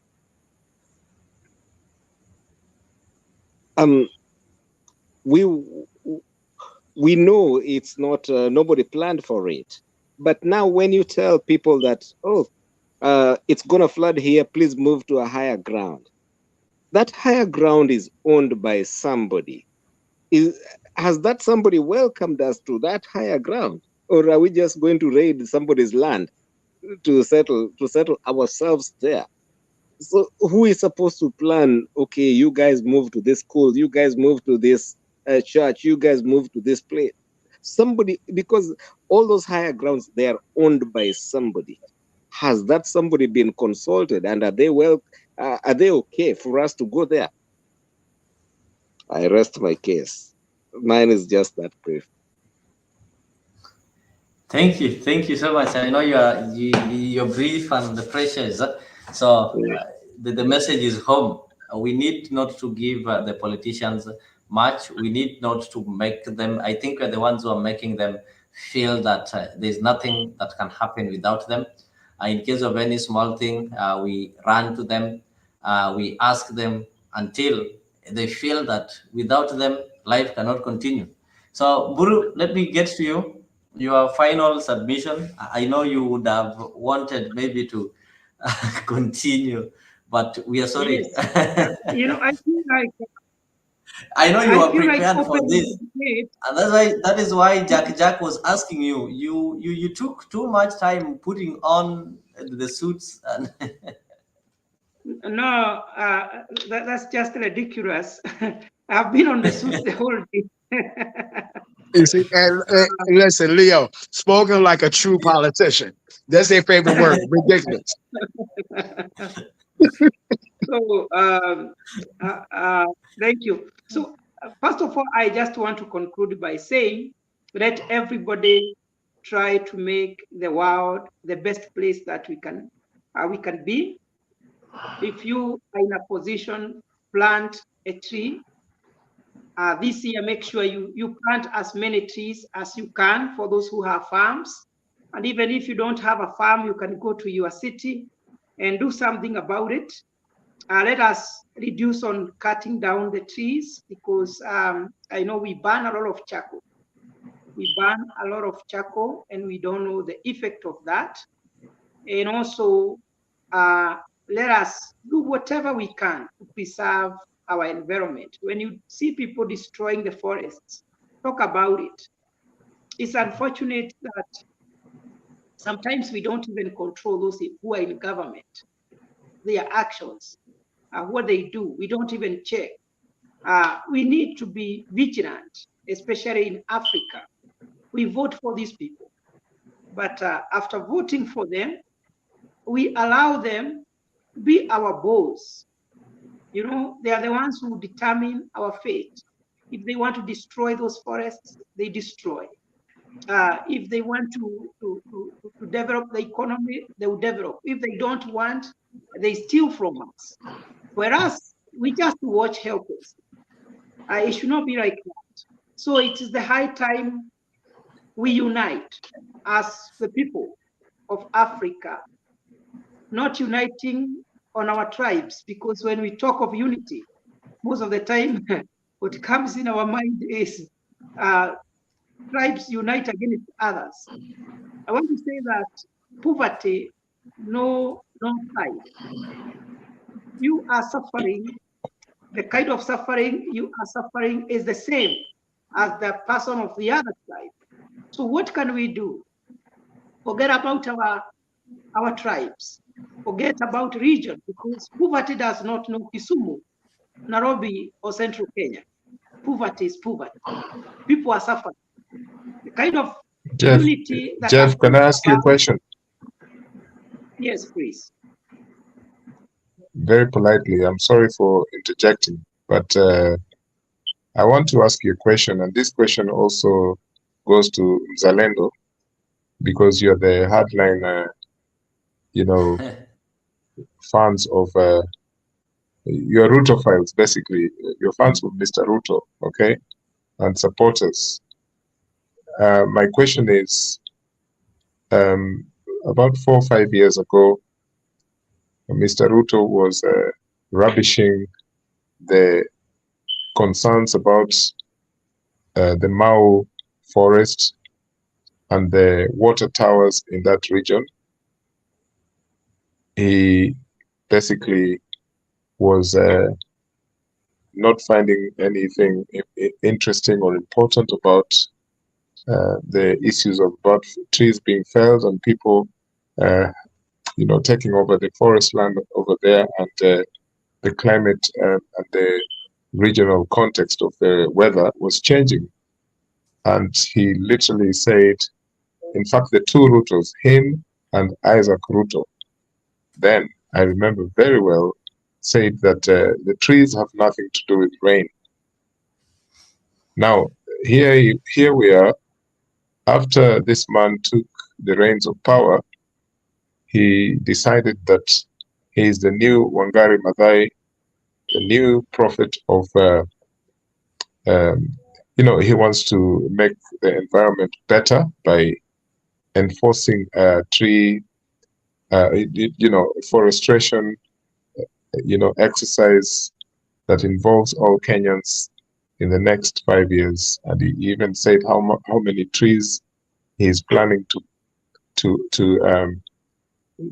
have planted within those years. You're saying the same thing, which basically you're parroting his claims. Now, can I ask you a question? What has changed between when he said that and now? This is a man who is notorious for land grabbing. He can grab anything that is called land. We know that, you know that, and he doesn't mind to forgo the issues of environmental concerns. When did he change? Do you support his views 5 years ago that trees have nothing to do with the rain? Now you are inviting me to talk politically, of which I really Just tried answer to the question. It's a yes or no. It's not. That is not a yes or no question. It's a question. It's a very wide question that will require a lot of explanations. I think first of all, before Mr. Ruto becomes a national leader, he has a background of where he come from. I think when he was talking that way, one, it was a political statement because he had to be seen to be the one and championing for the needs of his people. So generally, politicians, and I normally tell people, politicians somehow don't mean what they say. So if they tell you that there is nothing the trees have to do with the climate, of course, as a wise person, you know there is something that trees have to do with climate change. So he was talking to be seen as the person who is fighting for his people, of which he has been, because charity begins at home. He was not opposed to preserving the environment or the climate. He was opposed to the manner in which it was being implemented, because we saw the first time during the Kibaki time, people were chased out from the forest. They stayed on the roads. They were being laid there with children, thousands of people. It was a pathetic situation. The best thing he would have done to remain also relevant politically was to start with these people and say, no, this is not how we are supposed to do it. So something might be good, like preserving the forests, but also we have to remember to remain humane. We have to handle people as human beings. You cannot just say because these people have inhabited the forest, we just wake up one day and kick them out, not wanting to know what will happen to them, whether they're gonna lose lives, whether they're gonna have somewhere they can call home. So it's all about how to implement those things. But also I agree with you that our politicians are what we call opportunistic. They see everything as an opportunity to build themselves politically. That is a card that Mr. Ruto utilized very well during the time of fighting for the forests. And yes, it worked for him to a greater extent. Thank you. Thank you. You're a very honest man. Thank you. Let me proceed. Let me finish. So you could not just say yes. You had to go rounds to say yes. No, you know, let me just add, because Eli has mentioned me. Eli, and maybe Mr. Lendo, before you add, let me talk to one on Deto. Deto, I've shared the link. So if there's one in YouTube, one in Facebook, and you can also check on your WhatsApp. I think the links are active. So Mr. Lendo, you can proceed. Eli, I hope it's raining in London and you're keeping warm. Now, and that is climate change for you.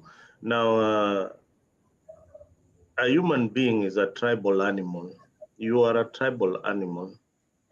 And Ruto behaved like one of the tribal animals then, just like the way you behave like a tribal animal when it comes to politics. In the animal kingdom, we have, listen, in the animal kingdom, Here we go. We have the lion. The lion controls the pride. Yeah. In the political game, we have the kingmaker who controls the psychology and how you think.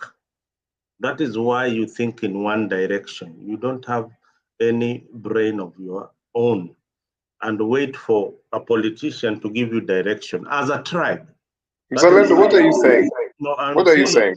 I am saying tribe. Just answer the question. Your compatriot there in UDA has answered the question the best he could. You know, you keep on saying that I'm in UDA because I don't support your line of thinking. I am not in UDA. I've never subscribed to UDA, but your line of thinking is always in a tribal line. And you want me to think the same way you think. I don't think the same way. When I look at your thought and I look at ODM supporters' thought, you think the same way. And you want me to think on the tribal way. I don't want to think on that way. I have got my brain. That's why I bring for you the lion. The lion is an animal and it controls its pride. It tells it, let's go this way, they go that way. The politician is that animal that controls us to go in a particular direction. Tell me of any thought that you have had that is independent of the politician. Come on, you're not answering my question. I'm asking you to tell me, within the last 5 years since Mr. Ruto said those things, do you believe in his statements, what he said 5 years ago, or now that he has retracted and now he's an environmentalist? What I'm asking you is simple. I have told you that was and Muru answered it, that was a political statement. A political statement to guide his base, guide his tribe. That is his tribe. That is his tribe. The people who support him. You know, Saddam Hussein said he's going to fight the mother of all wars. You're talking about the father of all lies, Mr. Ruto. But you still can't appreciate that fact because, in the one hand, you're saying that persons like myself only attribute what we say to a person who sways us left and right. That's some politician you're not even ready to give the name of. And I've always said on this platform, me, I'm not pegged to any politician, okay? What I'm asking is a legitimate question. This is a person who has control of the national space, citizens. And he has told them before that the environment has nothing to do with trees. Rain and trees don't go together. He said that. And now he has changed his ploy 5 years later. I'm asking you a simple question. I told you that statement was for convenience sake, for his political game. It was for convenience. Politicians, let me tell you, politicians... My question is, do you trust Ruto? Do you trust Ruto? Trust him in what? In his daily, verbals, what he says. It depends on what he's saying at any particular time. Okay, so he said 5 years ago that trees have nothing to do with rain. 5 years ago, I was not on his side either. So, okay, all right, thank you. Thank you for trying. Thank you. My brother, you're fighting a ruthless tree. You will never win on that case. Sorry.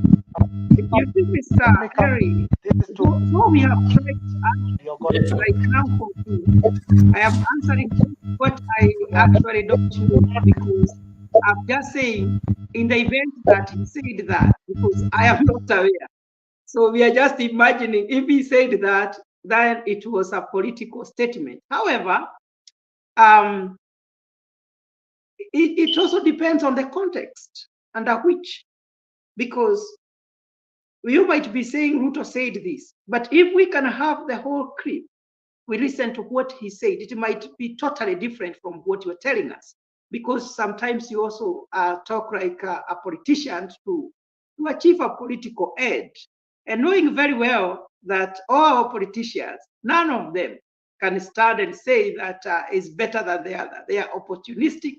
They use every opportunity. Even right now, it's only that Baba is contesting for the position of AU. You'd be blaming the government. And I want to ask you, but don't answer me right now. Why is Baba so quiet when all these things are happening in the country right now? It is simply because he wants the support of the president. He is not saying anything about anything right now in Kenya is okay, so long as Ruto is supporting him to get what he wants. Those are the kind of leaders that we have. So nobody can stand and say that I am better than the other. So okay, my last, through the chair. Okay, through Leo, my last right of reply is this, right? I only try to ask this question. Sorry, I try to ask this question. And he's about to go for Look, sorry, allow me to interrupt. What is it, Rafik?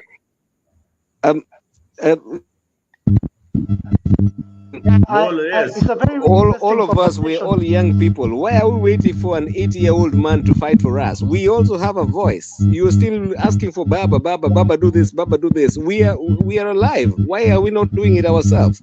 Thank you, Rafik. Thank you so much. You see, no, there is nothing to grab. There is nothing to grab.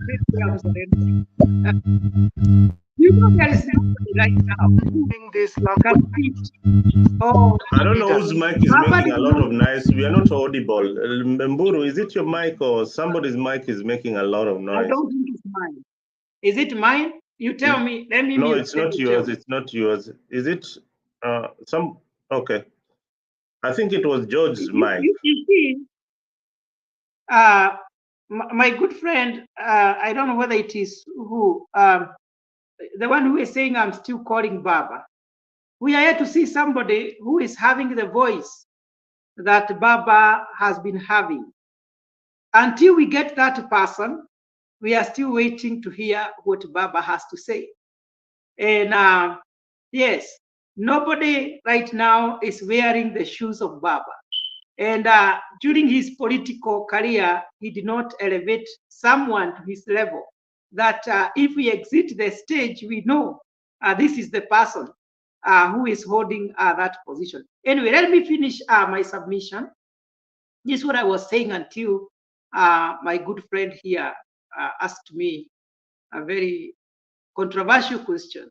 Today, I don't want to become so political. I just want to talk generally that it is the high time as the people of Kenya, we agree that corruption, there is no good corruption. And sometimes we support our leaders regardless of what they do to us. And I like it when I hear people make noise to the government, because it makes our leaders check themselves or know that we are watching and we are expecting the best from them. So it is the high time we unite. If a leader is being mentioned on corruption, let us not say this person is just being targeted, it is politics. Let us always support that the investigative systems that we have do their job and investigate the matter. For instance, we have this case of Sakaja. People are making noise, and that is good noise, because we normally say that where there is smoke, there is fire. So before this smoke turns to fire, we might stop something. We might stop maybe a theft which has been planned somewhere just by making noise. So for me, yes, I am a supporter of UDA. I supported this government. I campaigned for the government. I am not ashamed of it, but we did not vote for them to steal from us. So anytime anybody is mentioned in corruption, I will never support. We supported them because of what they laid on the table as the agenda they have for the people of Kenya. So after they have acquired power, it is our responsibility to put them into accountability, to ensure you that should they be deliver. very ashamed of, or you should be very ashamed of supporting UDA. I am telling you, you shouldn't even be talking about that thing in national TV. You should be very ashamed. wewe ndio wasaliti wa Kenya. Go, mimi, sorry, Mr. Chair, wacha ninyamaze. I'll get my chance. No, but wewe na watu wako kaa mbali na sisi.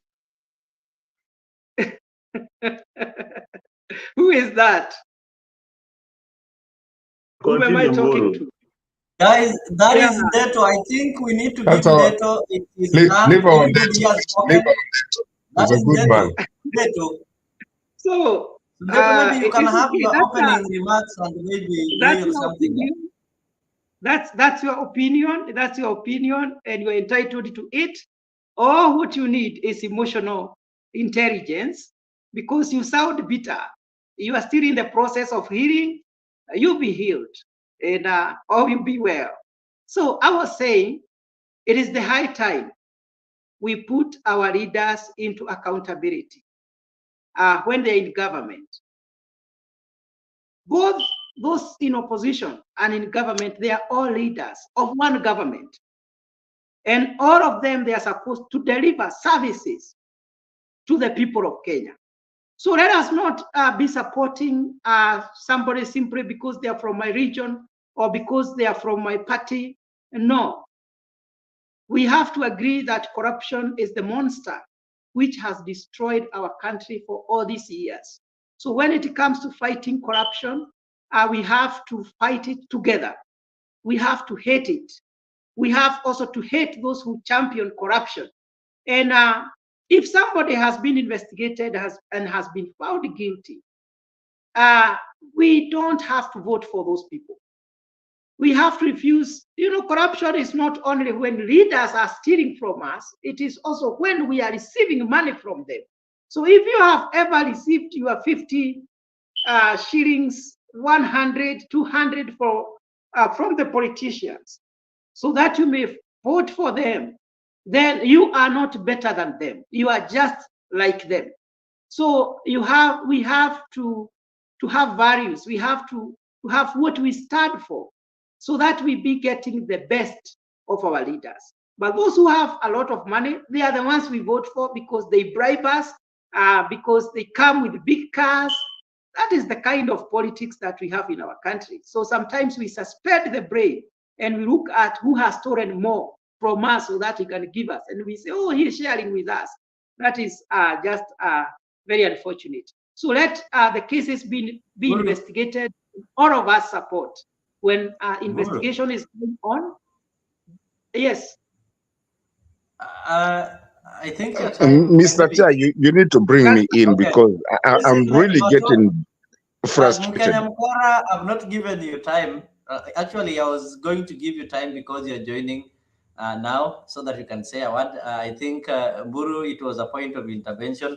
I'll still get back to you. Mzalendo is still awake there, so nothing has gone wrong. Rafik Sand is also up, and I can also see Eli also wants to maybe rebuttal or respond. Jack is also there. So let me be maybe a bit fair. Let me welcome Mato just to give his opening remarks. Then from that, we can now take 3 minutes each. Thank you, Mr. Chair. With all your, thank you, Mr. Chair. I hope you can hear me. Thank you. Asante sana. Mr. Chair, it's for the first time that I'm coming back to the show. Sikujangi sana, but I was in Kenya myself. Just last week, I just came back to wherever I live. Who cares? But there's a problem, and that is the reason I have with the last person mwenye alikuwa akiongea, because we are tired. And this is something that kila mtu atakwambia, we don't even care if it's a Kikuyu or whatever. We don't care. Me, I was in Kenya. Ain't nothing. Hakuna mtu anajali nani ni nani. Basically is that shit is not working. Forgive me. Nothing is working. Whether you want to talk about Ruto will be the best man or Junini. Now, the last, and I do respect, with all due respect, the person that actually spoke today right now, just before, ndio maana nikaingilia nikanyamaza alafu nikaacha. I'm telling you, you guys do not even understand what exactly is happening in Kenya.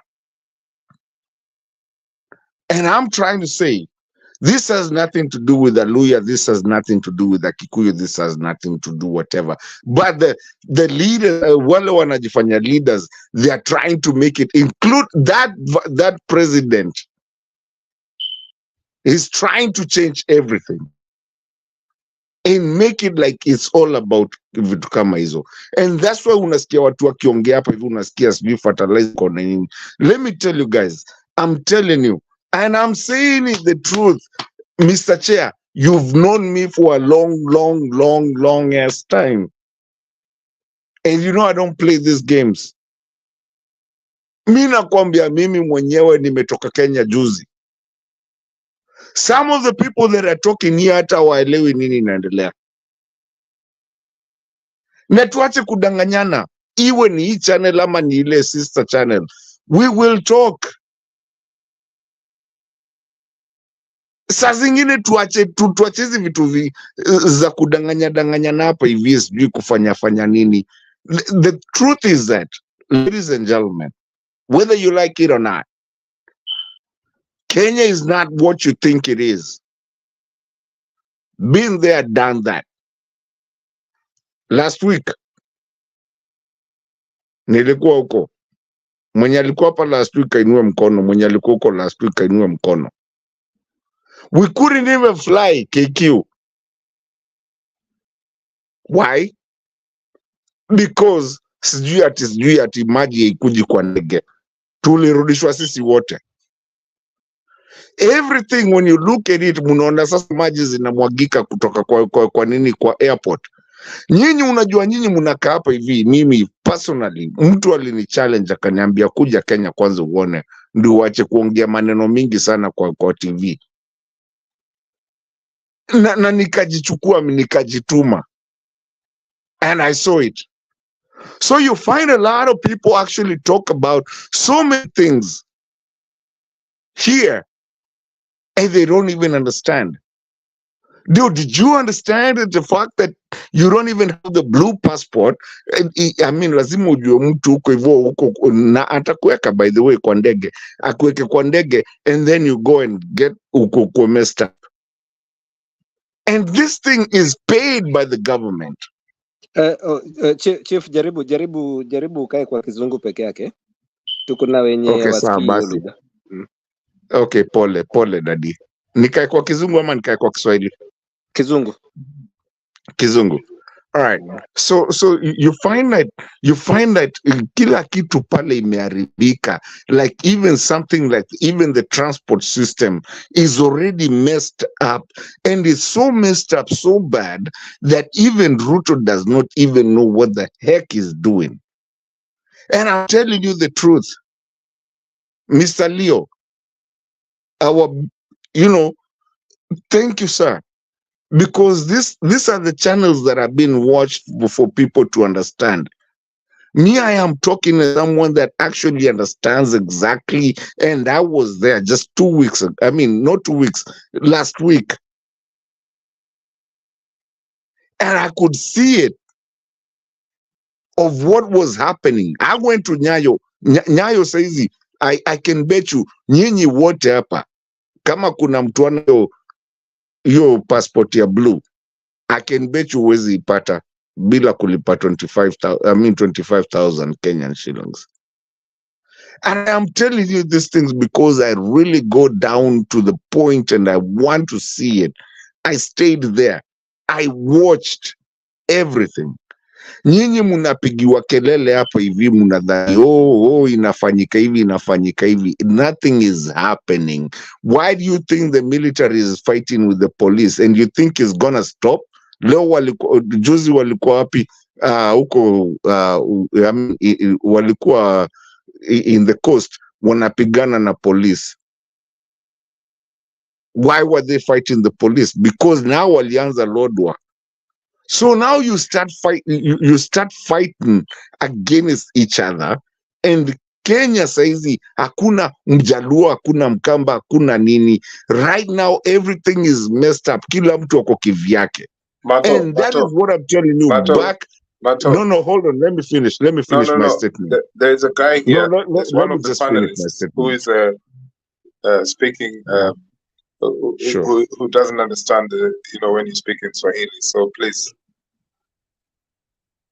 Oh, okay. So let me. So you want me to really strictly stay on English, eh? Yes, sir. Thank you. All right. Thank you, sir. I really do appreciate that. I'm trying to tell people that there's something that is happening in Africa that has really changed. I mean, like in our country, Kenya, me personally being someone that has been there just a week ago, I came back last week. And the reason I had to hide is because I'm known with these channels and everything. What I'm trying to say is that the African countries right now, what they're doing, the military already is in a problem with what you call the police and everything, and also the politicians. There's another problem with the politicians. But unless Africans we're actually in a good spot, because Africans are starting to speak what exactly needs to be done in Africa, where people really do not need these Americans, I don't know, whatever, and I believe people like Ruto are actually a blessing in disguise. But Africans need to stay strong on that, because people like Ruto are people who are actually telling Africans that, with or without saying it, they're actually, with their actions, they're actually telling Africans that we're not gonna wanna hear you guys. We want to hear our devolution. We want to make sense of what actually Africa makes and what Africa is. So we don't care about the United States. We don't care about who and everything. But I am telling you what I'm trying to tell you, especially somebody who has been in Kenya just a week ago. I can tell you the things that are happening there, even the floods that are happening right now. When I have never seen an overpass have a flood, and I have worked in engineering firms. So when you see something like that, then you realize that was substandard, and people are starting to see that. I was sitting in an office of a very major person before Ogola died. The Alikuja, the guy that actually was below Ogola, came and said, "Man, we don't even understand what is happening." And what I'm trying to tell you guys, we are not going anywhere with the kind of mentality that we do have of Africa and the way we do our politics. We are not going anywhere. Luckily, we do have people who are really understanding that Africa has to be Africa. And the people that are making us look like we have to follow anyone, Africa doesn't need to follow anyone. And the funny thing is that World WHO and all these people that give money to Africa, they don't even need to give Africa any kind of money. It's come a time that people like Ruto need to go. We don't know where they're going to go. They're our brothers and brethren. But there's come a time that now is about time. What Uhuru used to say, our country is our country, we're going to fix it the way we have to fix it. If we have to take the wheelbarrows that Ruto says, yes, we have to do that. But the more we keep on talking about these guys and having puppets where there's nothing, I saw it and everything. There's no way you can have people graduating everywhere. And as ladies and gentlemen, unless we come up to understand ourselves as an African nation. I don't want to wear these counter suits. I don't care. All I'm trying to tell you guys, in whatever you do, you're a blessed man. But right now, where we are, I can tell you, I was out there and people were just wanting, yo, tuachie kakitu. Give us something. Give us something. You're going to give us something because, oh, you live in the US, or because you live in the UK, oh, and everything. And I had people out there and we were looking at our country and we were like, what the hell is happening? Including even getting a passport is a problem. Ladies and gentlemen, you can keep on talking all these things that you want to talk about here. But I'm telling you, it's going to take one of you, just one of you on this screen, to really open it up. Sakaja, nonsense. These are the leaders, nonsense. Now you want to tell Raila to go somewhere? Nonsense. I am saying, Kenya right now, we've been given a chance for us to stand up and become the East African hub. And Raila is not going to be part of it. It's going to be us, the people who are going to stand on the Constitution. Stand on the Constitution. The Constitution has everything. This other thing, and you can see now, new leaders nowadays coming like Sifuna. Nobody wants to talk to him, wants to go and debate him because why? He's going to come on the Constitution. Ledamo Lekina, nobody wants to talk to them because why? They're going to talk about the Constitution. So basically, Mr. Chair, I can see you come back. I am telling people, listen, it doesn't take another person to come and help you. Take your country back to where it needs to be, but it takes you. Raila Odinga, forget, is the constitutionalist, because we do have a constitution, and that constitution actually tells you how we are going to live together, how I'm going to live with my my moderator here, Mr. Chair, how I'm going to deal with you guys, how you're going to live with me talking my topic as I'm talking. But that constitution is what is going to make us talk together. Voi Kinyesha, when the rains come, then what does the constitution say? I know they've been talking about the constitution. That's why we have a parliament. Everything should already be there. I am sorry, Mr. Chair. Mimi nimejam. I'm mad about our country, not just our country, but East Africa and Africa in general. Thank you. Stupid. I think now you can take responses if you don't mind. I had Ellie's hand was up and Rafik's hand, and of course Jack will also maybe have to give you some response. I don't know, Ellie, you wanted to ask a question or? No, I just want to give a polite rebuttal, I always like to remind ourselves that maybe 2-3 steps forward and another 6 steps backwards is a common thing in our continent, because we're still struggling with the post-colonial, generational change. It's a big problem. In Kenya, we're still suffering from post-Moi.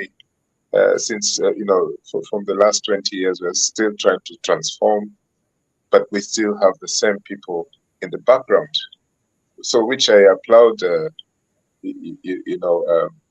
Mato for mentioning.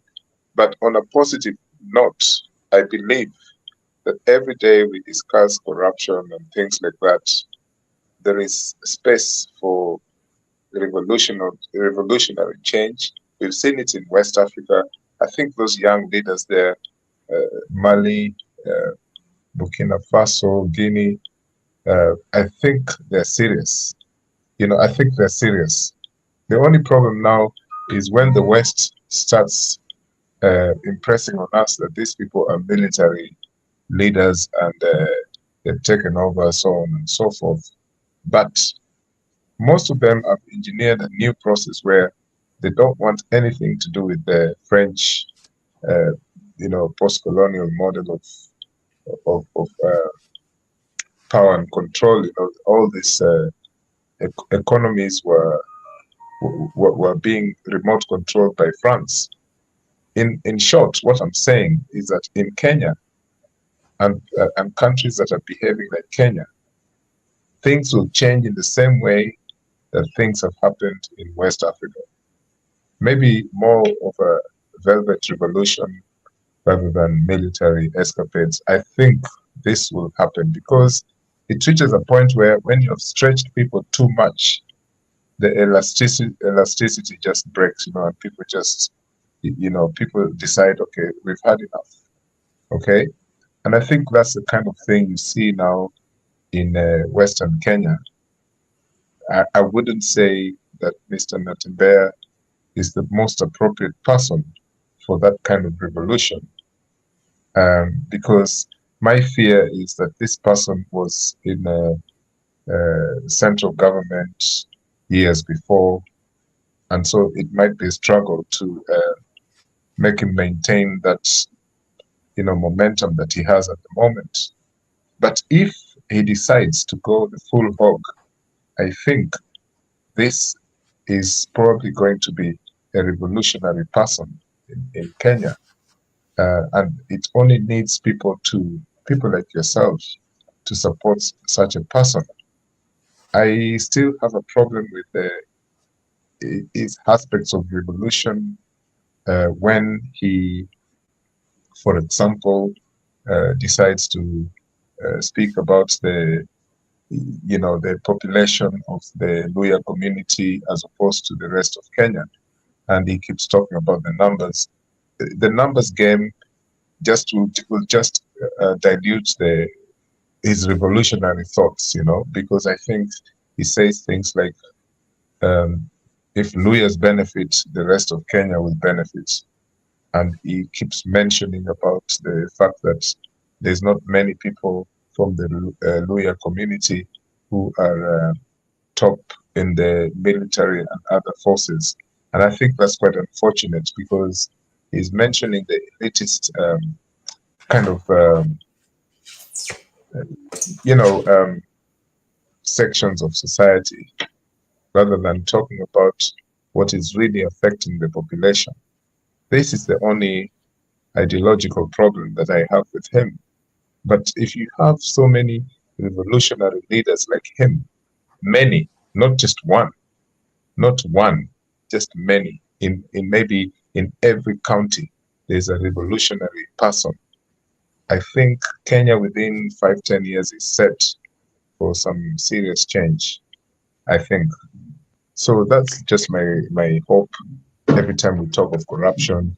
But I think that there's an upcoming generational change without me mentioning names about the usual suspects. Leo, let me throw something to my brother. Let me support my brother. Just a supporting document. Because Rafik had to throw something. No, it won't even take a minute. It's just a statement. Okay. It's just a statement. It won't even be a minute. Let me add to what my brother has said, because he said something that Kenyans need to hear. That is the reason that these people would not even debate. I mean, they are going so trivial to a point that they will not debate someone like Sifuna. Why? Because they're being told the truth. And that is the truth that Kenyans are Kenyans are talking about. And I can tell you, I was in Kenya, I have said it here, and I will say it again. I was in Kenya and I never found one person, hata umamamboga munasemaga, nobody that could even talk anything positive about the government. So yes, they are afraid of people who are going to talk the truth. And in this channel, I know it's a sister channel, but I'm telling you guys, it has come a time that people, not just Kenya, but even Africa, to start talking about the truth. Talk it. Ain't nobody afraid of nobody. Okay, so, thank you. Rafik, you had your hands. Can I just seek before I bring in Buru, I know I will give you time to respond to Bato's sentiment. Allow me, I know Rafik won't take much time. I'm just seeking clarification. Okay. May have my time. I believe that some of the words that we use, the language that we are using here as panelists, as people who are mature and talking about our country. First and foremost, I want us to stop thinking that we will have a better country. This thinking idea, I think, may be, how do we believe in ourselves? How do we believe in our words? The kind of conversation we speak about shows that we are actually talking about somebody or something else. We are not looking at our heart, inside our heart. What is inside? I like the argument that is being said. I have witnessed there is so many issues here. They are wrong. But are we also giving the solutions? Because there is a way that we are talking about our country as if it is owned by somebody else.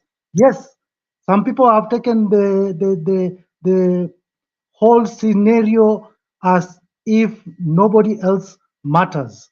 But it is upon us now to stand up and say, we matter. I can go down to my ward, to my constituents, and make my voice heard. Now, if I ask around, how many people actually follow up the budgetary process? In June, we're going to have a budget. I love the idea of being guided by somebody like Professor Gola, who said he will present a parallel budget. And that is something evident. And we have the government's budget. We compare the two and give our opinions and actually make a noise about some things like that. But if we are just going to be making comments and no follow-up, if we are just discussing about a hopeless situation, then we might even fall into desperation. Here we are in a country that has great opportunities, yet as individuals, we are wishful thinking. We are saying, maybe. We want to wish that somebody will live forever. We want to wish that somebody will change the situation. We want to wish that Sakaja will not be the governor. That will not happen in a day or a moment. We have to take our responsibilities. I believe that the conversation that we are having should be honest, sincere, and pragmatic. Let me ask a question. Sir, I have a question for you. I have a question for you. Do we have a recall clause in our constitution? Yeah. Before you go, it is fake. It was changed. Sorry. 247 in the constitution. What does it talk about? Go and read it. 247. Yeah, but they changed it. They changed it to make it better for them to stay in power longer. The MPs. Yeah, but everything is a negotiation. You see, a collective bargaining power is what I'm talking about. If you don't know yourself, how do you expect somebody else to tell you what is good for you? You know, I am specifically talking about us believing in ourselves and taking charge of our country. Leave somebody else to tell us what is good for us. Obviously, they'll have self-interest. And I can tell you right now, as we are speaking, many people are frustrated and they have thrown the towel. They have given up. And the noise they are making right now is so sympathetic. We have to recollect ourselves and bring the energy back. Let's collect the youth, give them the ideas that will build the momentum for us to say, 20 years from now, we want to see a different Kenya. I believe in myself. I believe this is a country that I did not choose to be born in here, but God has made it happen. Now I cannot run away from this. This is not a migration point. This is just a way of saying that responsibility starts with me. And it is good that we are saying there's many things which are wrong, very many things which are wrong. But how courageous are we to point them out? How courageous are we to make a gang of people who think alike? Because here we are presenting a very pathetic kind of a situation, and we are not giving the solution. In this forum, it's a very good place where we can share ideas, comment, compliment, criticize, positively criticize, and come up with ideas that are really logically reasonable and make an effort to change things. Okay, the budget is coming. The bill was passed. Now they want to pass a bill that says land has to be changed from leasehold, from freehold to leasehold. What is your opinion about that? Many things are happening under the table. How do we open those avenues? I'd love to have a conversation, a lengthy conversation about things that matter and which will make a difference in my life and my children's life. However, having said that, we also need to respect some of our intellectuals. We need to respect some of our people who are learned, and they are shying away from the conversations. They are keeping away because they have seen that the voice is not being heard. So we have now to bargain between who is a leader and who is a politician. Is it a career politician? Is it a professional politician? Is it a real leader? And I think one of the things we have faced here in Kenya, our tribalist kind of opinion-driven tribalist politics has made us numb, censored. We don't want to speak anything. We just want to be sycophants. But it's time that we are so intelligent. The internet is there. People are talking all over the world. People are looking at Kenya, and the potential is great. So my last comment is, if we don't take the opportunity now, we will always be laughed at. History will judge us. Thank you. Thank you. Guru wanted to get some clarification. Before I go to Eddie, I'm seeing your hand is up. Let me allow Guru to make the clarification. Yes, from Mr. Erai, he said that we need revolutionary leaders. I would like him to break down for us to help us understand what he means by revolutionary leaders. He give us the qualities that qualify someone to be a revolutionary. And also you see that what can help us is what is happening in West Africa. And I know what is happening in West Africa is the people or the army rising against the oppressive France system.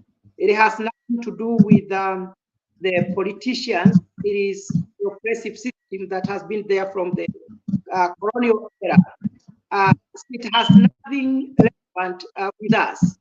And what is happening in West Africa is cool. Those leaders that work with France are being moved.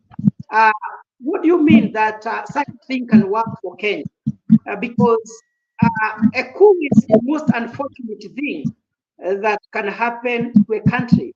And we have seen it by example. I myself have lived in Uganda for 6 years. I can tell you there is a big difference between Uganda and Kenya. That Kenya has not gone where we are economically, politically, we already have a good system such that after 5 years, people have a chance of going to the ballot vote. And 10 years, the president cannot vote again. I think that's a good system. So if we risk going that route, coups, we also risk having tribal animosity. We risk having civil wars and putting the country in a very no. Yeah. Buru, I'm sorry, you took the wrong end of the stick, because when people speak of revolutions, the people who may not understand this phrase, they will then say, oh, this is a problematic, this person is talking about overthrowing a government violently. Okay?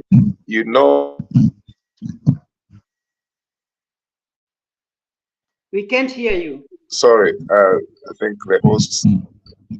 As you answer, mine are two questions. No, okay.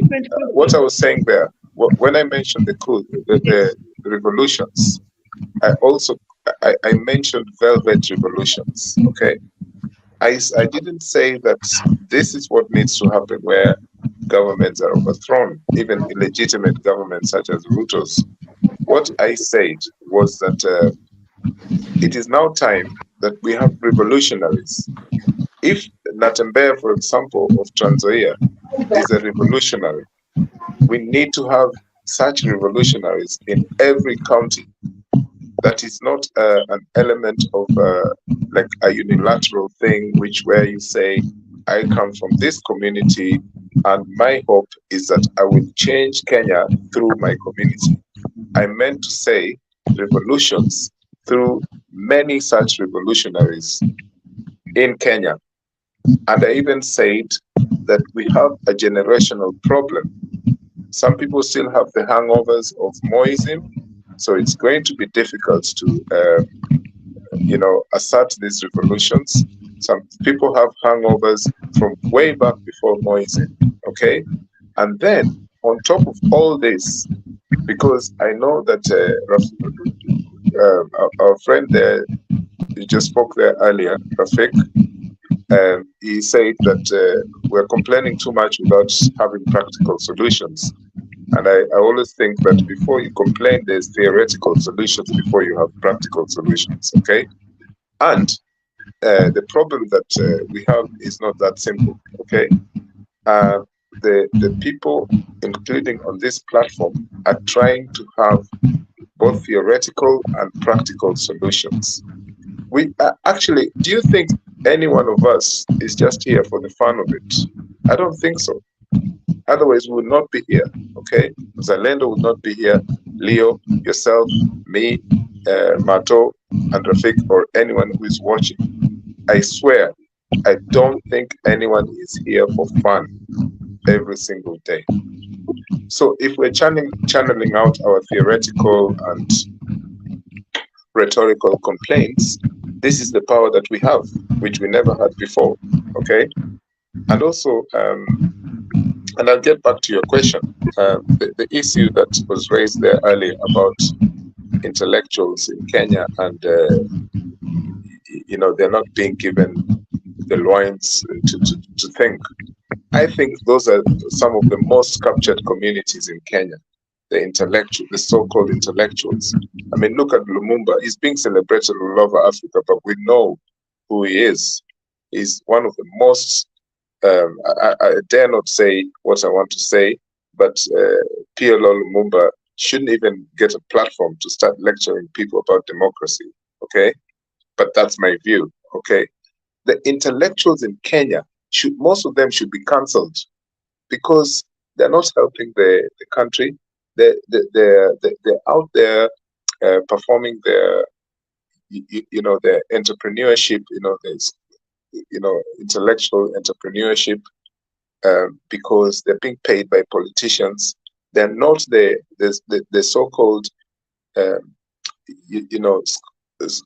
scholar community that we had during the times of Moi. They gave Moi a hard time and things changed, so the ones we have here, most of them have been captured, and so I will not take kindly that suggestion that Kenyans don't take the intellectuals seriously. No, I think those are part of the problem. But what my hope is, and bro, you're being nice. I wish you can spare me. Just finish your thing. But I wish you can spare me just maybe at the last of your thing, you can spare me 1 minute so I can say it as is what you're afraid of saying.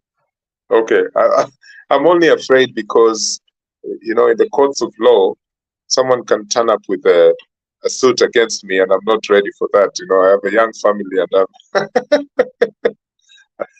I don't want to start, paying my savings to the likes of Zalendo, and I don't want to drop names here. So, and also because all of us have a connection, one or two, with senior or junior politicians, and a lot of them watch these things, and what we say matters. So there's certain things I'm afraid of saying because I don't want to put other people on the spot. But what I'm saying, and by the way, when I worked in some organization, when I went back to Kenya for 2-3 years in 2003, PLO Lumumba was the chair of our board. And, I don't know why people take that man seriously. He's only spinning words. There's nothing he can do that you can't do, So the concern that I had there, that people think that intellectuals have been dismissed, is a really poor concern, because I think that these are part of the problem. They need to re-energize themselves. There was even some so-called intellectuals who were supporting Azimio, and these people are known to be, grafters. They're just there for money making, nothing else. They were in Azimio, they were in the other side of the political game in the last elections. They are part of the problem that we have in Kenya, apart from the media and the political class. So I'll go back to my last comment that Mburu wanted me to come clear about. I did not say that I want a violent revolution in Kenya. I think everyone wants something which is a velvet revolution. And our revolution will be painful because there will be victims, there will be sacrifices, some people will be targeted. I mean, even Natembeya has said himself that he already knows that he is being targeted. Okay. And I've mentioned why we need to have many Natembeyas, not just one. Because once you have a one Natembeya, it's a cult figure, and that's not good for a revolution. Thank you. Thank you very much, Eli. Thank you very much for that elaborate contribution about our intellectuals, of which you're one. But what we are saying is that the intellectuals in Kenya are not practical. They are just theoretical, just like Lumumba and yourself. Now, let me go to. You're very funny. I thought he left me 1 minute. Mkenya Mkora Mato, karibu sana, and we thank God you're back from Kenya. What I wanted to tell you, Mbato, is that I wanted to just add one thing and an experience I had about 2 weeks ago. A Kenyan came to me, a friend of mine, a rural mate, told me, I want to come to the US. There's this organization, or these people who are telling me that for a passport, they'll organize a passport for me for about 30,000 shillings. And so many other deals, the visa and all that. So I looked at the statement, I told them, all this is corruption. All this is corruption. If you want a passport in Kenya, just walk to that particular office and apply and walk out. Apply and walk out. And shock on you, this guy got a passport 2 days ago. And here is his passport. I've hidden his identity. Here is his passport. This guy got the passport in 3 weeks. He had his passport. So corruption is on your head. When somebody tells you that nataka hii pesa, tell him, okay, let me just go through the normal way and see how long it will take. So some of these things is in your head that, we can corrupt somebody to get a favor. Let me tell you, the moment you take a step and say no, vitu zako zitaenda sawa. Now you can use the language that you want to use. I think the Ghanaians who are on the platform have already stepped aside as we continue with the conversation. Mato, go ahead. Thank you.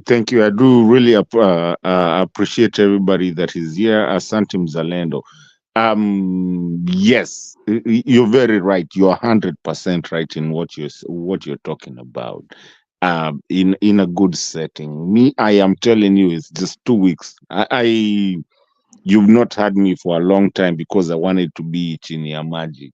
But I was in Kenya, and we have to change from the black to the blue East African one. And yes, I sat down in an office somewhere. I can't tell you where. And what you're talking about is true, but it's only true when you know someone. I had to pay. Now you're talking, your friend maybe did a better thing, did 30 something. Maybe he did a lot of money that I did. No, he used only 12,000, the normal fee. 12,000 for 50 page. Yeah, for you, you've said he did 30,000 to Nani anajua Nani and knows whoever, whatever. For me, I did a good, and I'll say it on national TV, kwani I'm scared. I did a good 28K. Kwani I'm lying. I'm not lying to anyone. You were swindled. You were swindled, Matobana. Yeah, I did a good 28K. Now And at that time, look at the sad part of it. Somebody comes from the US. Somebody who is coming from a system that is actually nearly corruption free. That his conscience is very, very clear. And you bribe a Kenyan 28,000 shillings. You know that is the irony. Yeah, So I did a good 28K. And you know what? And you know what the funny thing about it? Let me tell you the funny thing about it is that since I knew someone somewhere, we got into the aircraft with my black passport. And anyway, that aircraft ended up being returned back to Kenya due to technical issues. So we were returned back to Kenya. And then by the time now I was leaving, now I had my new passport.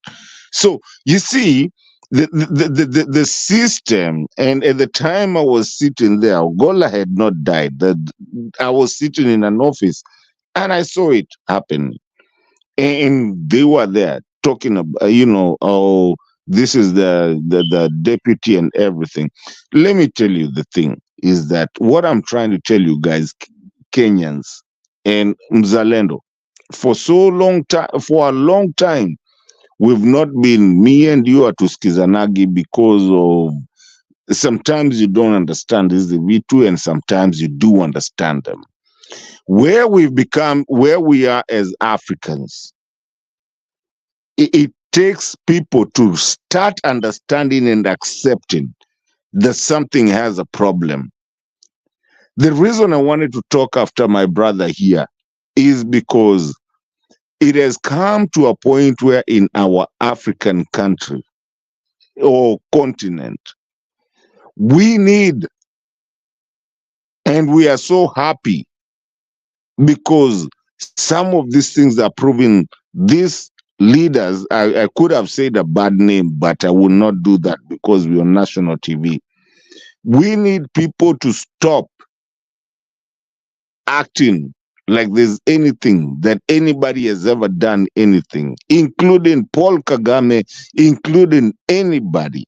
It has come to a point where now the Kenyans, the Africans, the Sudanese, the Ugandans, everybody, we start now actually becoming ourselves and following our constitution. For as long as we don't follow the constitution, we're going to lose even the biggest leaders and the best leaders that actually have something to say about Africa. And we're going to lose them and we're going to sit down there and we will not see it happening. They will leave us, they will go, and we will be done, dusted, and we will not have any leaders in Africa, not just Kenya, everywhere. We will not have. Let me tell you guys, even these platforms that we do have like this one is because times have changed. But if we don't allow that change come in, thank you, Mr. Leo. If we don't let that time to change us, I'm telling you guys, the Nazi thing, will be a child's play because Kenyans, Africans, and Africa in general is at war with itself. And if we don't get a hold of it and get the right leaders, Akia Mungu, I'm not lying to you guys, we're done. Because no one is backing us. We have to back ourselves. Thank you, Mato. Thank you, Matamburu. You can come in. You've been hanging out there for a long time. I want to give each other, a bit 5 minutes or 3 minutes at most in our conversation so that we don't stay so long talking. Yeah, thank you so much, Mr. Mzalendo. It's good listening to these learned friends. Now, I asked two questions from Mr. Erai, and it's good he clarified that we don't support any violent revolution because that would not work for us as a nation. He also explained very well about revolution, but the example he gave us is an example of someone who is seeking tribal political relevance. So the kind of revolutionaries we are looking for are not people who are thinking of their tribe, because Natembea is coming in the name of the Luyas have not been given this and that. That is not a national revolutionarist. So the example you gave us, I think it is not a good example. He doesn't qualify to be a national leader because right now he's just seeking relevance in his tribe, trying to bring others who have been there down. That is not the kind of leaders we want. So maybe because of maybe the region maybe you come from, you feel like he is a revolutionarist. But as somebody like me who is not from that side, I'm wondering, who is this Natembea? What is he talking about? So I don't see anything revolutionary in him because the kind of revolutionarists we want are the people who will come in the name of Kenya, the unity of the nation, people who are not having this tribal mentality that I must be a kingpin of this tribe to become. You know, we need to start changing the politics of our nation. And at least to a greater extent, somebody I can give that credit is this gentleman who is called Professor Ogora. I have taken time to listen to him. The first time somebody spoke about him here, I was in fire bringing him down because I had not even heard about that guy. But I have taken time to listen to him. I think this kind of a person has something he can offer. He is not having so much of tribal feelings, tribal kind of sentiments. He is talking of Kenya, and he is diluting the aspect of tribe, because I don't see anything, and I keep on telling people, I don't see anything very important in tribe. Being a Kikuyu means nothing. Being a Luo means nothing. It can't add any value to you as a person. So that's what I feel, that at least we need people who have come out of that tribal coverage. Apart from that, Mato, I just want to touch on the corruption in Kenya. And I think this will be my last statement because I need to rush somewhere. You see, just like Mzalendo said, one, yes, Kenya has been corrupt. We have to accept that.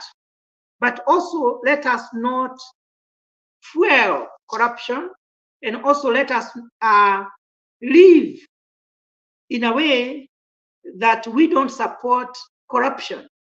Because when you have the mentality that this country is generally corrupt,